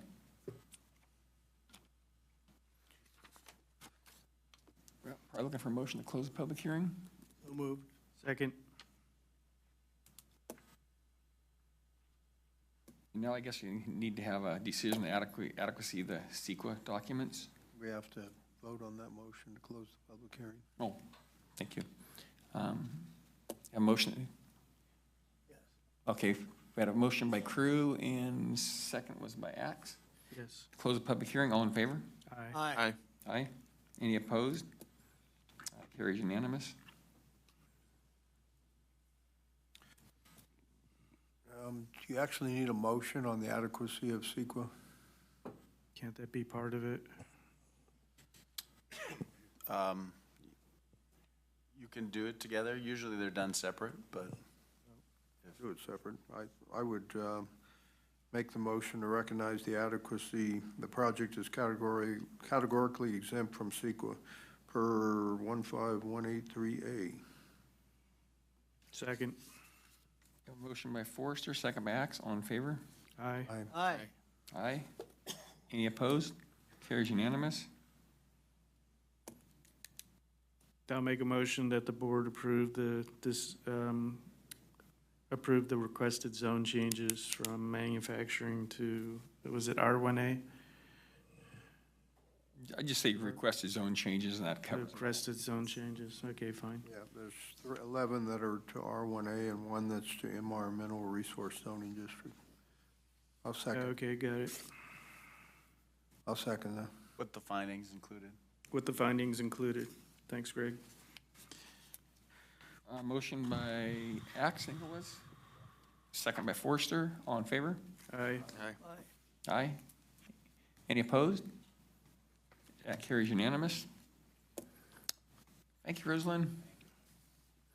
Next up, we have for our public hearing is 4B, is Surveying Department. It requests to hold a public hearing and adopt the resolution for the public utility easement abandonment as requested by Lynn McCullough, Kevin Silliman, and Brian Celine in relation to a boundary line adjustment. Good morning, lady and gentlemen. Roger that. Good morning. Good morning. This is an abandonment of an easement to accommodate a lot line adjustment or a boundary line adjustment, as it's called, to accommodate the movement of a line that goes through one party's garage and the other party was kind enough to let them adjust it. And it's just very straightforward. There's plenty of other easements that get people around those lots. And I didn't recommend that we do a substitute easement in this case. Okay. And I'm sure all the neighbors are aware of it, probably affected parties. They were noticed. Okay. Or basically, Roger, one party's giving up a sliver and the other party's getting a sliver. Yes, it's an equal area exchange. But it's nice to see these go through without controversy from a neighbor. No, it's nice seeing people work things out. What happens if they don't work it out? They go to court. Tear down the garage. Yeah. There's usually an accommodation made by the Superior Court judge not to tear down the garage, and there's usually a monetary settlement. Yeah. But I've seen them tear down garages. Really? Yeah. It depends on the judge. Looking for a motion to close the public hearing? So moved. Second. And there's a motion by Brown, second by, was it Axe or Forster? Forster. Second by Forster. All in favor? Aye. Aye. Any opposed? Carries unanimous. Move to adopt the resolution. Need a second? Second. Motion by Forrester, second by Crew. All in favor? Aye. Any opposed? Carries unanimous. Thank you, Roger. Thank you. And we have some code enforcement items, but they will not be coming up till 11:30 a.m. And at 11:30 a.m., we'll take those items. And so we got about almost an hour, and then we'll take those items. Sorry about that, but that's how it is.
We're calling this meeting back to order. And this is our public hearing, or actually regular agenda, time certain, 11:30 a.m. And this is code enforcement. The first item we'll be hearing is discussion of possible action regarding the findings of fact and law made by the Administrative Abatement Hearing Board in July 18, 2024 relative to illegal structures built without permits and improper sewage disposal from an illegally occupied shed. Subject property is located at 8015 Tonzi Road, Ione. APN 011-040-034-000. Michelle? Good morning, Board, or morning. good afternoon, right? It's almost afternoon. Well, this is the matter of Amador County Department Code Enforcement versus David Mark Allen and Delaney Lindsay McDonald. The parcel of real property on which the county code violations exist is located at 8015 Tonzi Road, Ione. The owners of the record for the subject property are David Mark Allen and Delaney Lindsay McDonald. On January 10th, 2024, county employees received complaints regarding this violation of occupied trailer, occupied shed, and unpermitted structures. Staff performed a site visit on the same date and confirmed the violations. Question on that, if you don't mind. The complaint, was that by a member of the public or is that by a county employee? Member of the public? Okay, thank you. One question for you. How close is this? Is it visible from the road? This is not. No. So how would a member of the public see that then? Could be someone who visited, a neighbor. Okay. Let's see, I was on the 10th. So on January 11th, the county sent notices of violation from the building department for the occupied structure in violation of the building code, section 105. Building without a permit, section 111.1, occupying uninhabitable structures, and 116.01 for unsafe structures and for unpermitted electrical. California Electrical Code section 89.108.4.4, and for substandard buildings in violation of the Health and Safety Code section 17920.3 by first class mail. The Environmental Health Department sent a notice of violation for the sewage contamination and no septic in violation of Amador County Municipal Code 14.12.140 and Amador County Municipal Code 14.1205 for on-site wastewater treatment system. On February 2nd, 2024, county sent a notice of proposed abatement of code violations to the owner and posted the same on the subject property. The notice referenced the above building code violations in additions to a violation for an unpermitted septic and occupied trailer. On March 19, 2024, county staff inspected the subject property and determined the violations were not remedied. On June 18, 2024 and July 3, 2024, county recorded a notice of violation on the subject property noting violations for unpermitted occupied shed, no approved septic, unpermitted electrical, and unlawful wood burning stove, and unsafe and unlawfully structures. As of date of this hearing, unpermitted structures remain on the subject property. The county sent notice of this hearing to the subject property as a meeting opportunity to be heard at these administrative abatement hearing proceedings as required by law. So based upon the evidence presented at the hearing packet, and the above referenced findings, the Administrative Abatement Hearing Board recommended the following for the Board of Supervisors. Adopt and approve the findings of the hearing board and declare the unpermitted shed and disposal of waste from the shed existing on the parcel of real property located at 8015 Tonzi Road, Ione, California to be a nuisance. Order the property owner to abate the nuisance within 30 days by converting the occupied structure back to a 124 square foot shed, or obtain permits for the current size and obtain a demo permit to cap all plumbing and remove wood burning stove from said shed, and remove any contaminated soil from drainage area and dispose of properly. Order the owner to secure the second dwelling from occupancy by boarding up all windows and doors until the permit is obtained, and authorize code enforcement office to secure a bid to abate the nuisance if the owner fails to abate the nuisance within 30 days, and authorize county staff to obtain a court order to inspect the property for compliance and to abate the nuisance at the expense of the property owner, with the county to recover its cost of abatement, including administrative and investigative costs and attorney fees.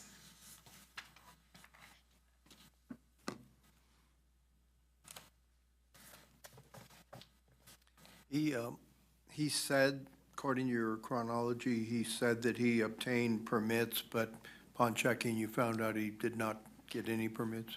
He actually obtained a permit for a third house. He has not obtained permits for any of the structures, so he has 2 carports.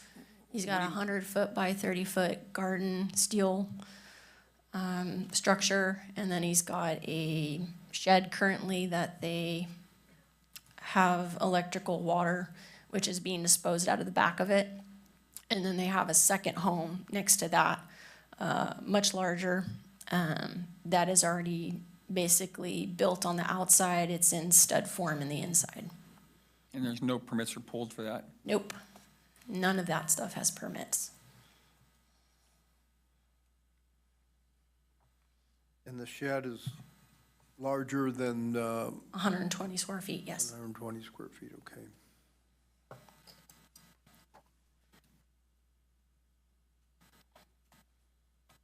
He was notified of this hearing today. Mm-hmm. About how big is that second home roughly? You've had to guess, just. If I had to guess, like 1,700 square feet. Okay, so a full-size house, then, Yeah. Yeah.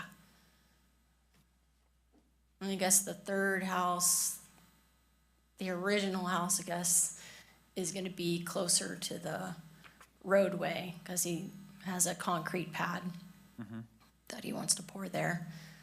So I guess the goal is that's the main house, and then the greenhouse, the bigger house, would be the second house, and then the shed would be a shed.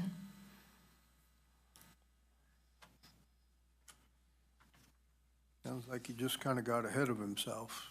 Mm-hmm. It talks about going wastewater, is that was just gray water, not septic, not sewage?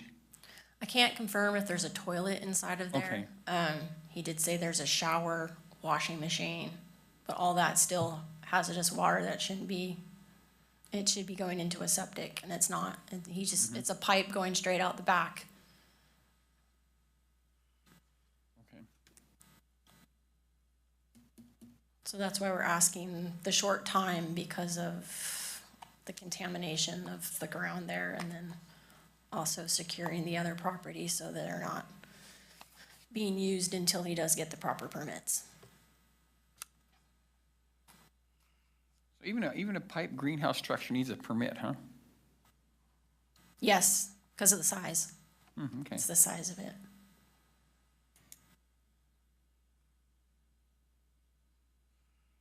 It's larger than 120 square feet. I gotta confess my lack of knowledge. I didn't know greenhouses needed a permit, so learned something.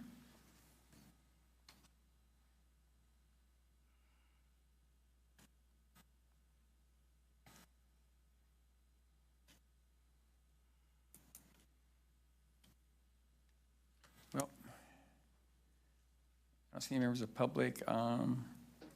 Is any of the other respondents here? I'd like to. No, I don't see them. Okay. Any members of the public like to comment on this issue?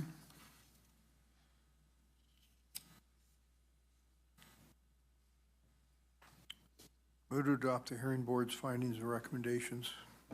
We have a motion by Forrester, second by Crew. All in favor? Aye. Aye. Supervisor Forrester, there's a order for administrative abatement for the board. Is that I mean,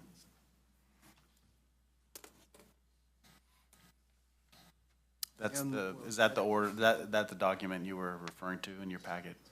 Hearing board finding and recommendations, that was to adopt the order for administrative abatement, was it, or in the motion? I mean, the way it's stated in the recommendation, adopt the hearing board's findings and recommendations. So would that include the order for administrative abatement? Or does that have to be specifically spelled? Well, I think the order for administrative abatement that's approved by the board includes adopting and approving the findings of the hearing board. So I think this is the one. Okay, so in the recommendation, then in the future, we should say to adopt the order for administrative abatement of Yes. violation. Yes, it So should. that would be my motion then. I'll second that. You want me to read this one then instead, the order, would that be easier? Well, that's up to the board. The findings from the abatement board give the history. Yeah. But the board order for today is the short one, that it does incorporate the findings. Yep. So my motion would be then to adopt the order for administrative abatement of violations with the hearing board's findings. Okay, that work? That works, although the number one of the order is, Includes the hearing board's findings? yes, it does. Okay, so scratch the hearing board findings in. Just the order of abatement. That work with you, Pat? Yes. Okay, so with that motion clarified by Forster and second by Drew, I'll ask for a revote. All in favor? Aye. Aye. Any opposed? Carries unanimous. Moving down to item, okay, want a signature on this? Give me a second here.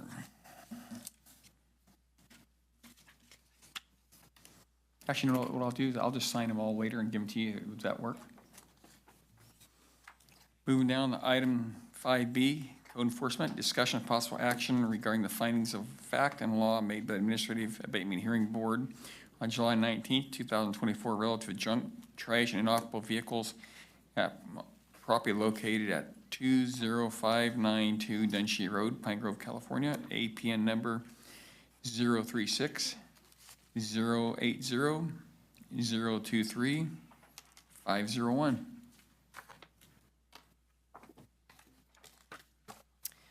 This is the matter of Amador County Department Code Enforcement versus Joseph Castelli. The parcel of the real property which the county code violations exist is at 20592 Dunshee Road, Pine Grove. Owner of the record for the subject property is Joseph James Castelli.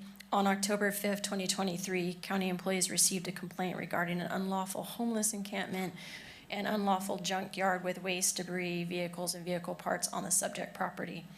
On October 17, 2023, and November 17, 2023, county employees did a site visit and confirmed the violations.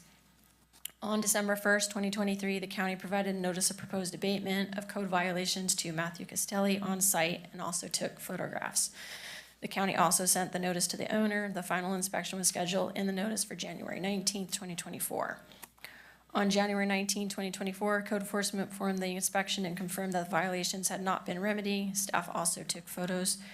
On March 19, 2024, code enforcement performed the inspection and confirmed that the violations had not been remedied. Sorry, I did just repeat that one. So as of date of this hearing, the violations still exist on the subject property. The county did send a notice of hearing to the subject property owner to have a meaningful opportunity to be heard at these administrative abatement hearings proceedings required by law. Mr. Castelli is here. I do just want to add, since the hearing, I did talk with him. He has taken my offer to help him out with some of the vehicles. So we are in the process of taking care of those violations. So based upon the evidence presented at the hearing packet, and the above referenced findings, the Administrative Abatement Hearing Board recommends the Board of Supervisors adopt and approve the findings of the hearing board and declare the junk, debris, vehicles, vehicle parts, and waste existing on the parcel located at 2592 Dunshee Road, Pine Grove, to be a nuisance, as well as an unlawful junkyard in violation of County Code Section 19.48.130A and in violation of the county's Abandoned Vehicle Code, Chapter 1032. Order the property owner to abate the nuisance within 30 days. Authorize the Code Enforcement Office to secure a bid to abate the nuisance if the owner fails to abate the nuisance within the 30 days. and authorize county staff to obtain a court order to inspect the property for compliance and to abate the nuisance at the expense of the property owner with the county to recover its cost of abatement, including administrative and investigative costs and attorney fees.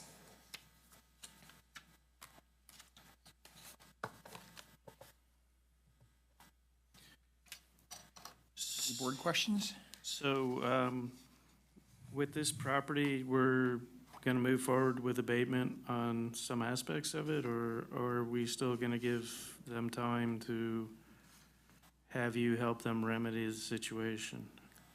So this is asking, the hearing board is recommending 30 days. Okay. To give them 30 days to comply, otherwise we move forward with abatement action. Okay, I'm just letting you know, as far as the vehicles go, he's taken my offer to help with that. yeah, And still has to comply by the order to have either the vehicles operable or removed from the property of those that I don't help him with. okay. Is 30 days going to be enough time? At the hearing board, the reason why we said 30 days, because of the time frame that was given and that not much progress has been made. So it's kind of one of those things of, if it's gonna happen, it's gonna happen. I'd imagine even at 30 days, there's probably gonna be some overlap and lost time, and it'd probably be longer before we really get down. Yeah, because as of right now, it's been well over 30 days since the time frame that he's had to still clean up as of now. But he's here, so he may be able to give an update of how much may be left. And Yeah. 30 days may be enough. Well, would Mr. Castelli, do you have anything to say, or any members of the public like to comment? And you're here and part of this matter, so like to talk, now's your time. Sign right here, and then you're gonna say your name. Okay. And then speak, okay? Hi, I'm Joseph James Castelli, and pertaining to the property, I'm having issue with my neighbor doing some weird stuff with me. I have told the sheriff's department, this actually goes back like 6 years, even before that specific neighbor was with the previous neighbor trying to kill me. So this is the issue. I go outside, I can feel all this stuff on me. In fact, it feels like I'm being sodomized half the damn time. I can only put up with it for so long, and then I have to go back in. It's like mandating somebody to clean up something, but I'm physically unable to do it because he's torturing me.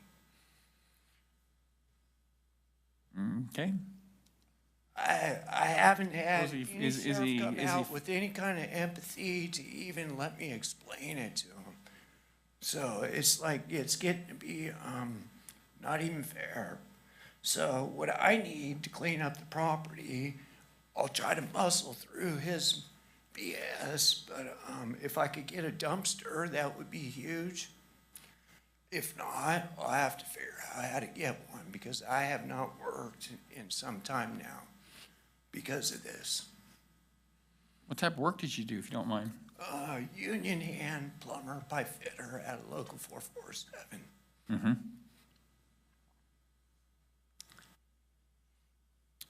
Yeah, well, it's, basically, it's, it's, the administrative hearing board has said that you gotta clean the place up, and, Last time you guys had code enforcement out, I had it cleaned up in 2 weeks, no problem. I don't choose to live like this. I would love to get it cleaned up. I'm not trying to have conflict with the county at all. I do want to get it cleaned up. I just need a little bit of help. and I think she's addressed that you said you'd help him some, like the vehicles and stuff like that, and, yeah. Okay.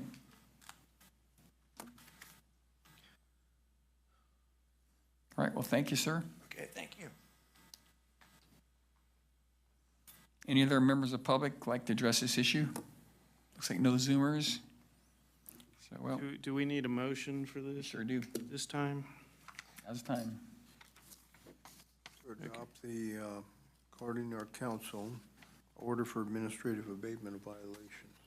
But I thought the recommendation was to give 30 days. Well, that's in the, That's in it. That's in it? Okay, all right. So I'll make a motion then to adopt the hearing board's recommendation, suggested action. Need the order? The order of abatement of violations. said the hearing board recommendation's already in there. Okay, Yes. If the board adopts the order that's in your packet, then that includes approving and adopting the hearing board findings. So it should Okay. take care of all of it. all right, That's your motion? yes. Okay, we have a motion by Axe. And a second by, I'll second. second by Forster. All in favor? Aye. Aye. Aye. Any opposed? Carries unanimous. Moving, and thank you, Mr. Castelli. And moving on down, item 5C, code enforcement. Discussion and possible action regarding the findings of fact and law made by the Administrative Hearing Board on July 18, 2024, relative to junk and trash at property located at 17980 Timber Court, Pioneer. It's the APN number 033-200-015. This is a matter of Amador County Code Enforcement versus Kathleen D. Bontempo. Parcel of real property on which the county code violations exist is located at 17980 Timber Court, Pioneer. The owner of record for the subject property is Kathleen D. Bontempo. On December 6, 2023, county employees received a complaint of junk on the subject property. On December 6, 2023, county employees performed a site visit and confirmed the existence of the unauthorized junkyard as defined by 19.08360 of the county code on the subject property in violation of section 19.48130A. On December 7th, the county sent a notice of violation regarding the above referenced junkyard via first class and certified mail to the subject property. On January 26, 2024, county employees performed an inspection on the subject property and determined that the unauthorized junkyard continued to exist on the subject property. On February 22, 2024, code enforcement officers mailed the owner a notice of proposed abatement of code violations and notice of intent to record a notice of violation by first-class mail, a notice of order, the order to remove the unlawful junk and waste prior to April 3, 2024. On February 27, 2024, code enforcement office posted the notice of proposed abatement on the subject property and took photos of the violation. On April 3rd, 2024, code enforcement officer inspected the subject property and confirmed that the violation continued. Code enforcement officer did meet with the owner and granted additional time to remedy the violation until May 1st, 2024. On May 24, 2024, code enforcement officer inspected subject property and confirmed that the violation remained, in fact, had worsened. On June 18, 2024, county sent a notice of this hearing to the owner of the subject property, giving a meaningful opportunity to be heard at the administrative abatement hearing procedures as required by law. As to date, the owner has not remedied the junkyard and therefore is in violation of the code section. Based upon the evidence presented at the hearing and the hearing packet, the above referenced findings, the Administrative Abatement Hearing Board recommends to the Board of Supervisors to adopt and approve the findings of the Hearing Board and declare the junk existing on the parcel of the real property located at 17980 Timber Court, Pioneer, to be a nuisance. Order the property owner to abate the nuisance within 30 days. Authorize the Code Enforcement Office to secure a bid to abate the nuisance if the owner fails to abate the nuisance within 30 days. And authorize county staff to obtain a court order to inspect the property for compliance and to abate the nuisance at the expense of the property owner with the county to recover its cost of abatement, including administrative and investigative costs and attorney fees.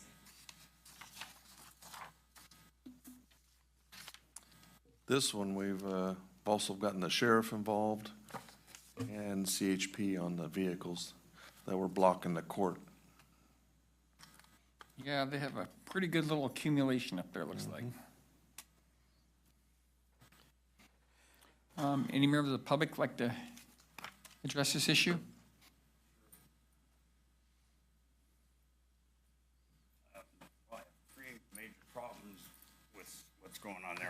The first being, Go ahead and say your name, please. I'm sorry. Craig McAllister, next door neighbor to what's going on there. The main problem I have is a fire hazard, because all this stuff is accumulating around their house. They're stuffing it underneath their decks. It's all over the place. And in that area, we definitely don't need any fires. So that was my main concern. My second main concern is problem with the junk will collect rodents, and then once they start cleaning it up, if they ever do, would cause those rodents to go other places. And since I live next door, that's a main problem I have with them having all this collection of things over there. So then we're going to have rodents. They did clean up their stuff their vehicles off the street for a short time, but they are continuing to park on the street again. I evidently don't know what a driveway is, because it's just full of crap. Anyway, so those are my three main concerns with this property owner. And she did get the vehicles off the road for a while, but now she's back to doing it again. So that's about it. Okay, well, thank you. Sir?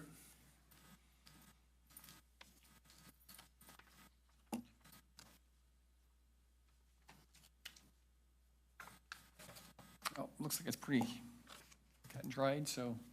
Move to adopt the order for administrative abatement of violations. Motion by Forrester, second by Crew, all in favor? Aye. Aye. Any opposed? It carries unanimous. Moving on down to item 5D, this is code enforcement discussion and possible action regarding the findings of fact and law made by the Administrative Abatement Hearing Board July 18, 2024 regarding junk, trash, and building violations existing on property located at 19074 Pine Drive East, Pioneer. That's APN 023-380-017. This one's in the matter of Amador County Code versus Stephen D. and Yolanda M. Campbell. Parcel of real property in which the county code violations exist is located at 19074 Pine Drive East, Pioneer. Owner on record for the subject property is Stephen and Yolanda Campbell. On October 31st, 2023, Amador Abandoned Vehicle Service Authority and Amador County Planning Department, Environmental Health Department, and the Building Department received a complaint on junk, trash, occupied trailers, substandard structures, and inoperable and abandoned vehicles and vehicle parts on subject property. On November 2nd, 2023, county employees observed a number of code violations on the subject property, including unauthorized junkyard, as defined by 19.08360 of the county code, unsafe and unpermitted structures in violation of the California Building Code, section 1.8.4.1 and 105.1 and 110 and 110.1, 111, 111.1, 116, and 116.1. And in violation of Health and Safety Code, section 17920.3, and unlawful, abandoned, wrecked, dismantled, or inoperable vehicles and vehicle parts in violation of County Code, section 1032. And the employees took photos. On November 3rd, 2023, county sent a notice of violation regarding the violations via first class and certified mail to the subject property.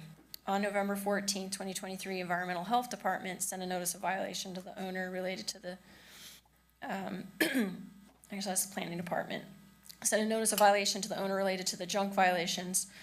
On November 17th, 2023, code enforcement performed a site visit and confirmed that the visible violations have not been remedied.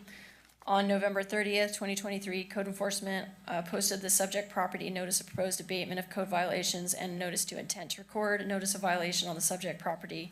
Notice sent forth was a final inspection on January 19th, 2024. On December 1st, 2023, code enforcement performed a site visit and confirmed that the visible violations have not been remedied. On October 2nd, 2024, code enforcement sent the owner a final notice related to the abandoned, wrecked, and dismantled and/or inoperable vehicles. On June 19, 2024, after received an abatement warrant, county removed a number of vehicles from the subject property. As of date of this hearing, the building code violations, the unlawful trash and junk, and the dilapidated trailers remain on the subject property.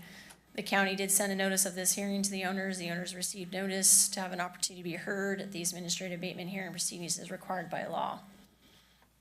Just note from my side, I was actually working with the property owners up until April, until they decided to not do anything else to it. So this is where we're at, where they've decided they don't want to do any more to the property.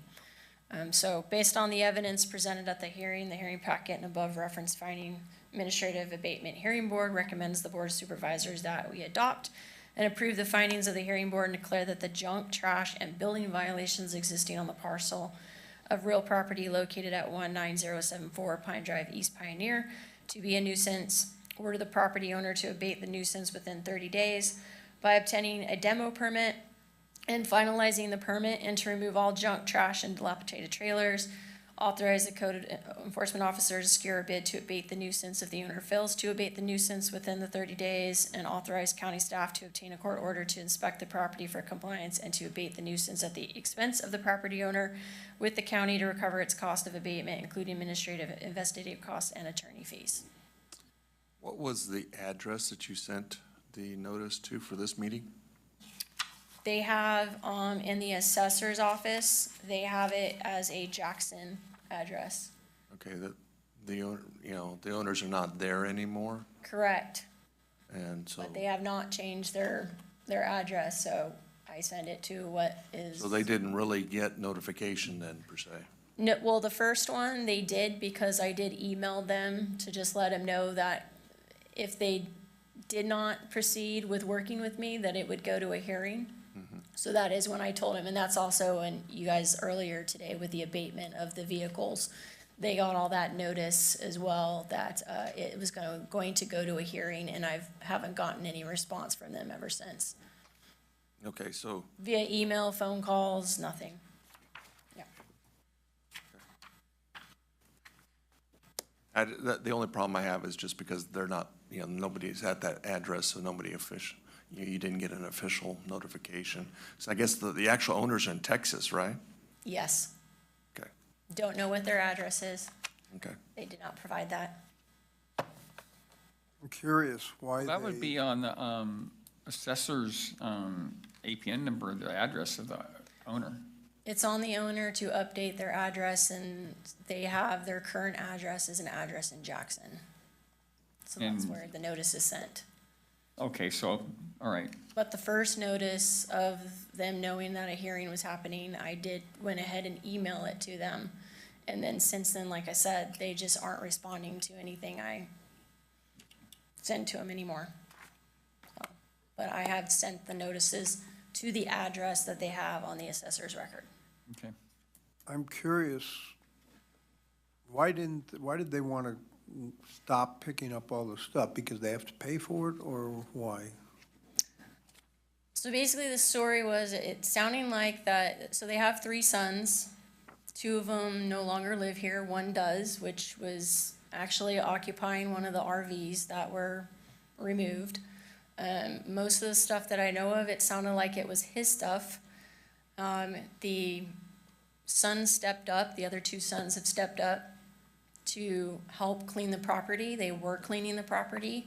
It just got to the point, and then they relied on the 3rd son that's here to actually move forward with the rest of the stuff because they live in Texas. And they just decided I offered in order to help them with the vehicle costs of the RVs and all that stuff. And at that point, moving forward with anything else, with the amount of stuff that was there, they just decided that it was too much money to clean up, so they decided not to do it anymore. And kind of left it on the 3rd son to do it, but he's not. He doesn't sound like he's too interested in it. It's gotta be, it's kind of a mess. All the vehicles and the RV are all gone off the property. Yes. The only thing that's left is a boat? There's a boat, there's 2 trailers, There was a home that burned down, but there's the lower section that is not safe, in which we were requesting that they demo that. And then, a whole bunch of junk, because he had, I'll say a makeshift tent attached to the main RV, and so when that RV went out, now it's all over, but we're asking that all of it get removed, even though the trailers technically wouldn't be a violation, but that particular street, as you know, 4 houses down, we had another property with the same situation with squatters and all that stuff, so we're just wanting to eliminate that altogether by just having everything removed off the property. Is there any members of the public here to speak on this issue? No Zoomers? Looking for action by the board? Not making any more motions, I made them all.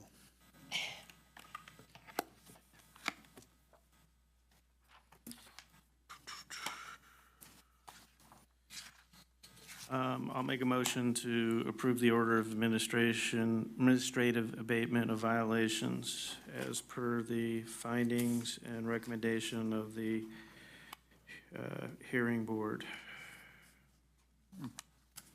Second? We have a motion by Axe and a second by Brown. All in favor? Aye. Aye. Aye. Any opposed? It carries unanimous.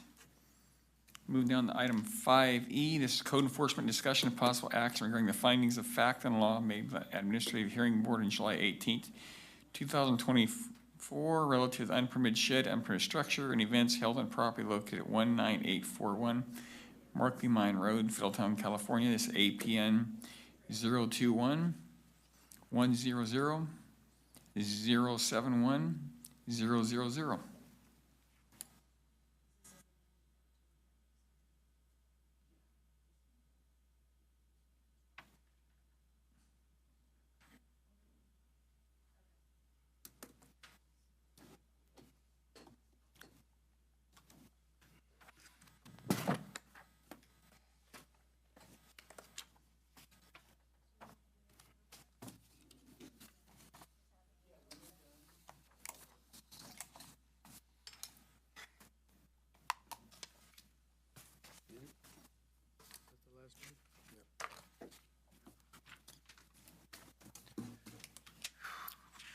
Okay, last one, right? Yeah.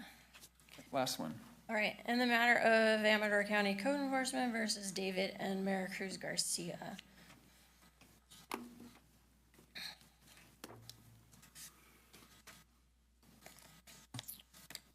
just gonna do the parcel in there.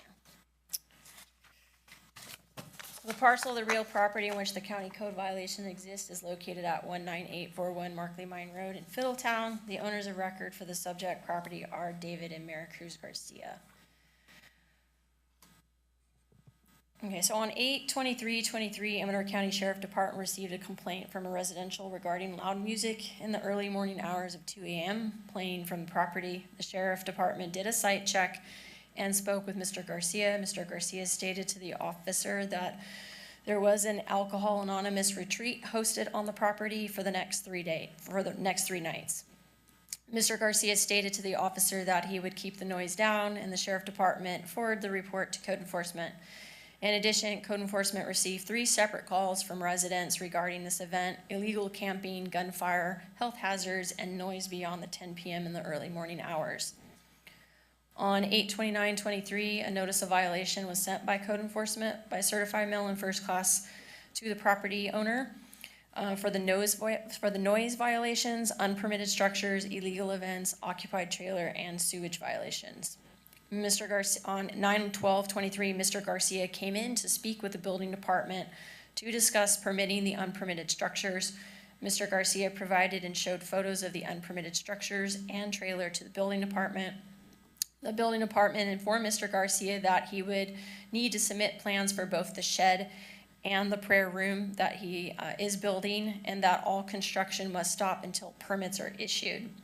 The department informed him that the 480 square foot shed needs to be removed from the bricks and that the bed needs to be removed from the sheds. Mr. Garcia agreed to draw up the plans and apply for the permits. He informed the building department that he would be having another meeting event from 9/23/23 to October 1st, 23, and that he had no plans to put a home on the property, but that he wants to use the property to help others with addictions. The department advised Mr. Garcia not to have any more event meetings until the permitting issues were resolved. The department also asked him to email the photos to the building department. The following day, Mr. Garcia did send the emails to the building department of the photos that he did show to the staff. On September 14, 2023, Mr. Garcia sent an email stating that he would like to come in and submit drawings of the structures. On 9/13/2023, Mr. Garcia sent building departments emails of the photos showing the violations in question. On 9/14/2023, Mr. Garcia emailed the building department to confirm the photos have been received. The building department responded back and asked for him to provide photos of the beds removed from the shed and to submit plans for the structure. On 9/17/23, Mr. Garcia did send an email to the building department showing that the beds were removed from the shed. On 9/18, I spoke with Mr. Garcia regarding the notice of violation letter and sent him a follow-up email of our discussion on the phone. On 10/2/23, Mr. Garcia has not made contact with the building department and has not obtained the permits. On October 2nd, 2023, I visited the property for an inspection and no one was present to grant access to verify the violations were removed. On 10/10/2023, a notice of proposed abatement of code violations and notice of intent to record of violations was mailed first class to the property owner and posted on property gate. Final inspection schedule was for November 15th, 2023. On November 15th, 2023, I did a site inspection and met with Mr. Garcia at the bottom gate of his property off the road, which was open. Mr. Garcia stated he would need to call his attorney before giving permission to inspect. We discussed the violation and the reasons why he would need to obtain the permits for the unpermitted structures. In addition, we discussed the reasons why I needed to inspect the unpermitted structures and verify that the trailer is unoccupied and how events require use permits through the planning department. Mr. Garcia called his attorney and Isabel Vela answered the phone. Mr. Garcia denied me access for the inspection. I then informed Ms. Vela and Mr. Garcia the next step in the code enforcement process would be to get an inspection warrant, abatement of violations, record violations. If they continue to deny access to the property for an inspection, they again denied access and I left the property and then took a photo on the public right-of-way showing obviously the gate was open. On 1/29/24, a warrant was obtained at the Amador County Court to do an on-site inspection. On 1/30/24, a warrant was mailed first-class mail to property owner and posted on property 24 hours prior to the warrant, and photos were taken. At 1/31/24, at 11 a.m., Code Enforcement and Sheriff Deputy Long arrived and inspected the property for the above violations and found the property to be in violation of the following Amador Code sections and California building codes. Amador County Code Section Chapter 9.44 of the Amador County Code regarding public nuisance noise, Amador County Code 14.12.140 Health Hazards and Pollution, Health and Safety Code Substandard Building 17920.3, Health and Safety Code Article 2 Sewage and Other Waste, California Building Code Section 116 of Safe Structures and Equipment, and the 111 Certificate of Occupancy and Change of Occupancy, and 2019 California Building Code inspection required, and 2019 California Building Code 105.1 permits, and California Building Code 1.841 permits required. Photos were taken. What was found during the inspection is the following. Trailer was locked and no signs of occupancy. Several trailers with tires, 55-gallon drums with trash, building supplies, piles of PVC irrigant lines, cleaning supplies, a wood stove, hose lines, and miscellaneous pieces of wood, and stacks of 4x8 sheets of wood throughout the property. A wooden structure approximately 22 by 20 with 15 4x4 treated posts, 2x6 floor joists without a wooden floor and not permitted and pose a risk of injury due to no floor and the end of the structure has more than a 5.5-foot drop. A wooden shed more than 100 square foot, approximately 480 square feet, and supported off the ground with cinder blocks. Structure is not to code and not permitted. In the back of the shed is an AC unit installed and a large flat of kitchen and bath tiles. I was unable to confirm the electrical outlet shown in the photos provided by the owner. The shed was locked. A metal shed locked and several wooden structures under the 100 square foot and did not require a permit. Several signs of large wooden shed promoting the Second Amendment action. Evidence found for signs of occupancy and gathering are the following: a fire pit area with canopy and several barbecues, tables, a portable toilet. A wooden shed has portable PA system and a bed set up in it. Several water trailers. Well pump has a wooden structure around it and houses a generator next to it with a hose going towards the permanent water tank. A wooden structure resembling a serving area, countertop with propane tanks. Large propane tanks next to entrance of wooden shed. Carport without canopy and a religious cross on a stump. No forced entry was needed to access the property. The lock was not locked, and no forced entry was needed to access the shed to verify occupancy since I could see through the windows. And the entrance gate was returned as it was with the chain locked around it. And no one was present, the tenant or owner, at the time of inspection. On 2/6/24, a final notice of proposed abatement of code violation was sent first class mail via email to David Garcia. Final date for compliance was February 29th of 2024. On 2/6/24, both structures were recorded with the county's recorder office. On 4/21/24, the sheriff department was called out to the property at 6:30 p.m. for loud music. During the conversation between the officer and the group, they were instructed to turn down the music, could be heard beyond the property, and they were using a large speaker system. They informed the officer the sound is irrelevant according to their religious rights. On 6/18/24, administrative abatement hearing, they were sent a notice for this hearing to have their rates. They did show up to the hearing, so don't know why they're not here today, but, and then Glenn, did you want to do or you want me to go ahead and read what I have?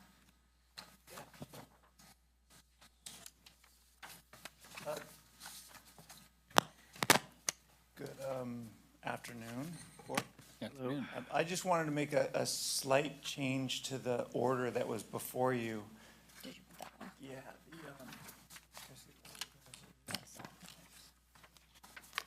The hearing board, number 2, adopted, we made changes at the hearing, and one was to add that the structure was a prayer room, so that made it into the order.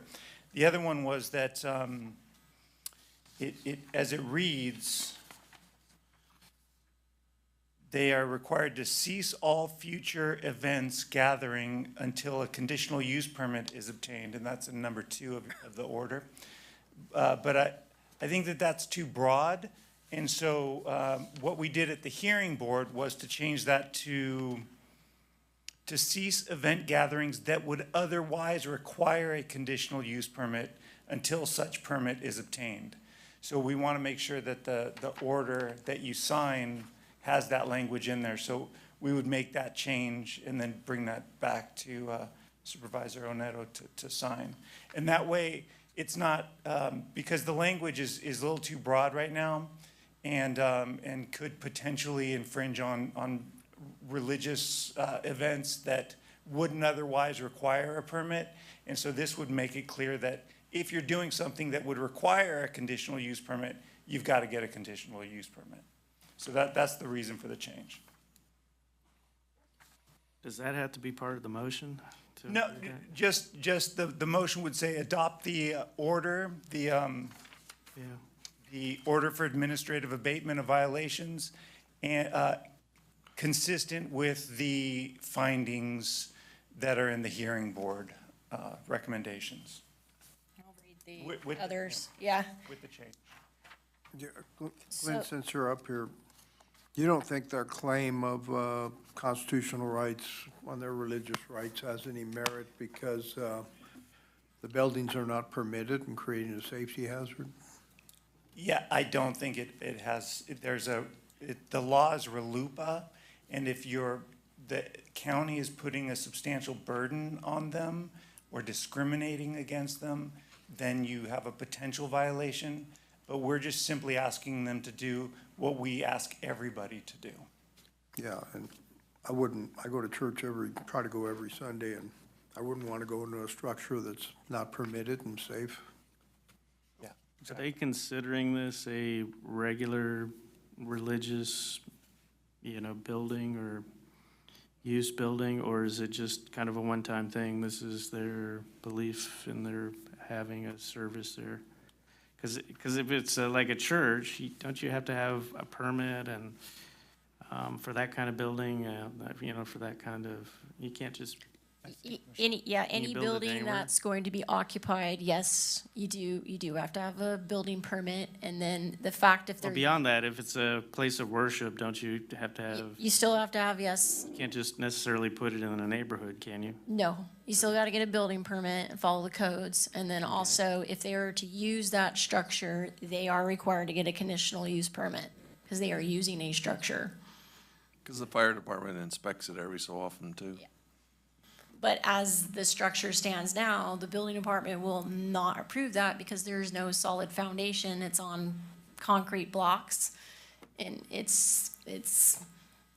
they need to demo it and then rebuild it by submitting plans to get it approved. Because as it is now, that will never get approved on how it's built.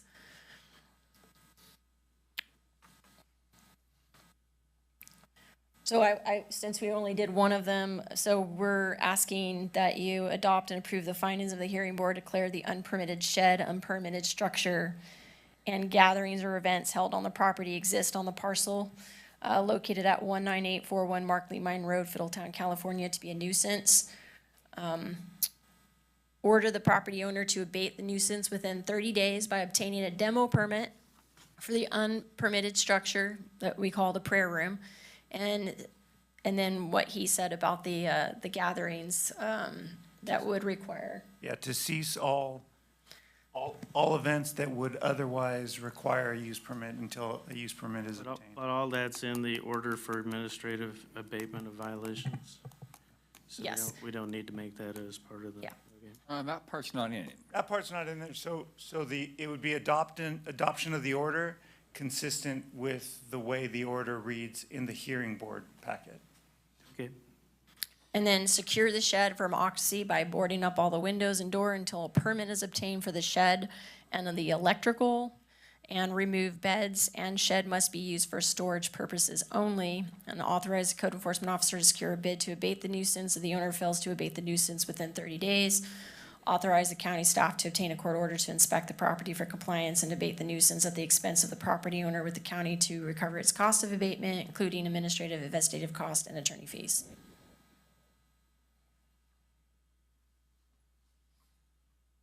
So basically cease all events that would otherwise need a use permit. That's that language that needs to be basically, we can adopt that language as part of the motion. That we need to have that. As far as, along with, order for administrative abatement and the nuisance. And If you got a use permit, is the use permit going to look at structures that would conceivably be used? Yeah, they'll have to note everything that they're gonna do detailed in there. So if they are gonna use a prayer room or whatever, that obviously is gonna need to be inspected by the building department or whatever. They'll get all the departments that need to be within that conditional use permit to get approvals. Use permit is not going to allow them to just skirt the order for abatement. No. No matter what, whether they do events or not, the shed is unpermitted and that the prayer room is unpermitted. They either need to get permits or, like I said, we secure it, but the prayer room would need to be abated and demoed. That wouldn't be able to stay. So the use permit that I'm talking about is just for the events, right? Not for the structures. So the structures would also need to be permitted. Yeah, that's what I'm talking about, though. You have to assume if they're going to have events, the structures are probably going to be used. And that would certainly come up in the process. Okay. I don't see any members of public. Any members of public here? None. No Zoomers. I guess we're looking for a motion. Okay, I'll move to adopt the order for administrative abasement of violations consistent with the language that was adopted by the hearing board. And did the hearing board have that, that language about seasonal events? Glenn? Well, what's in the Glenn? board packet? What, I'm sorry. Did the hearing board's findings have that language as far as seasonal events? Yes. Yeah, Okay, that came up. Yes, we did.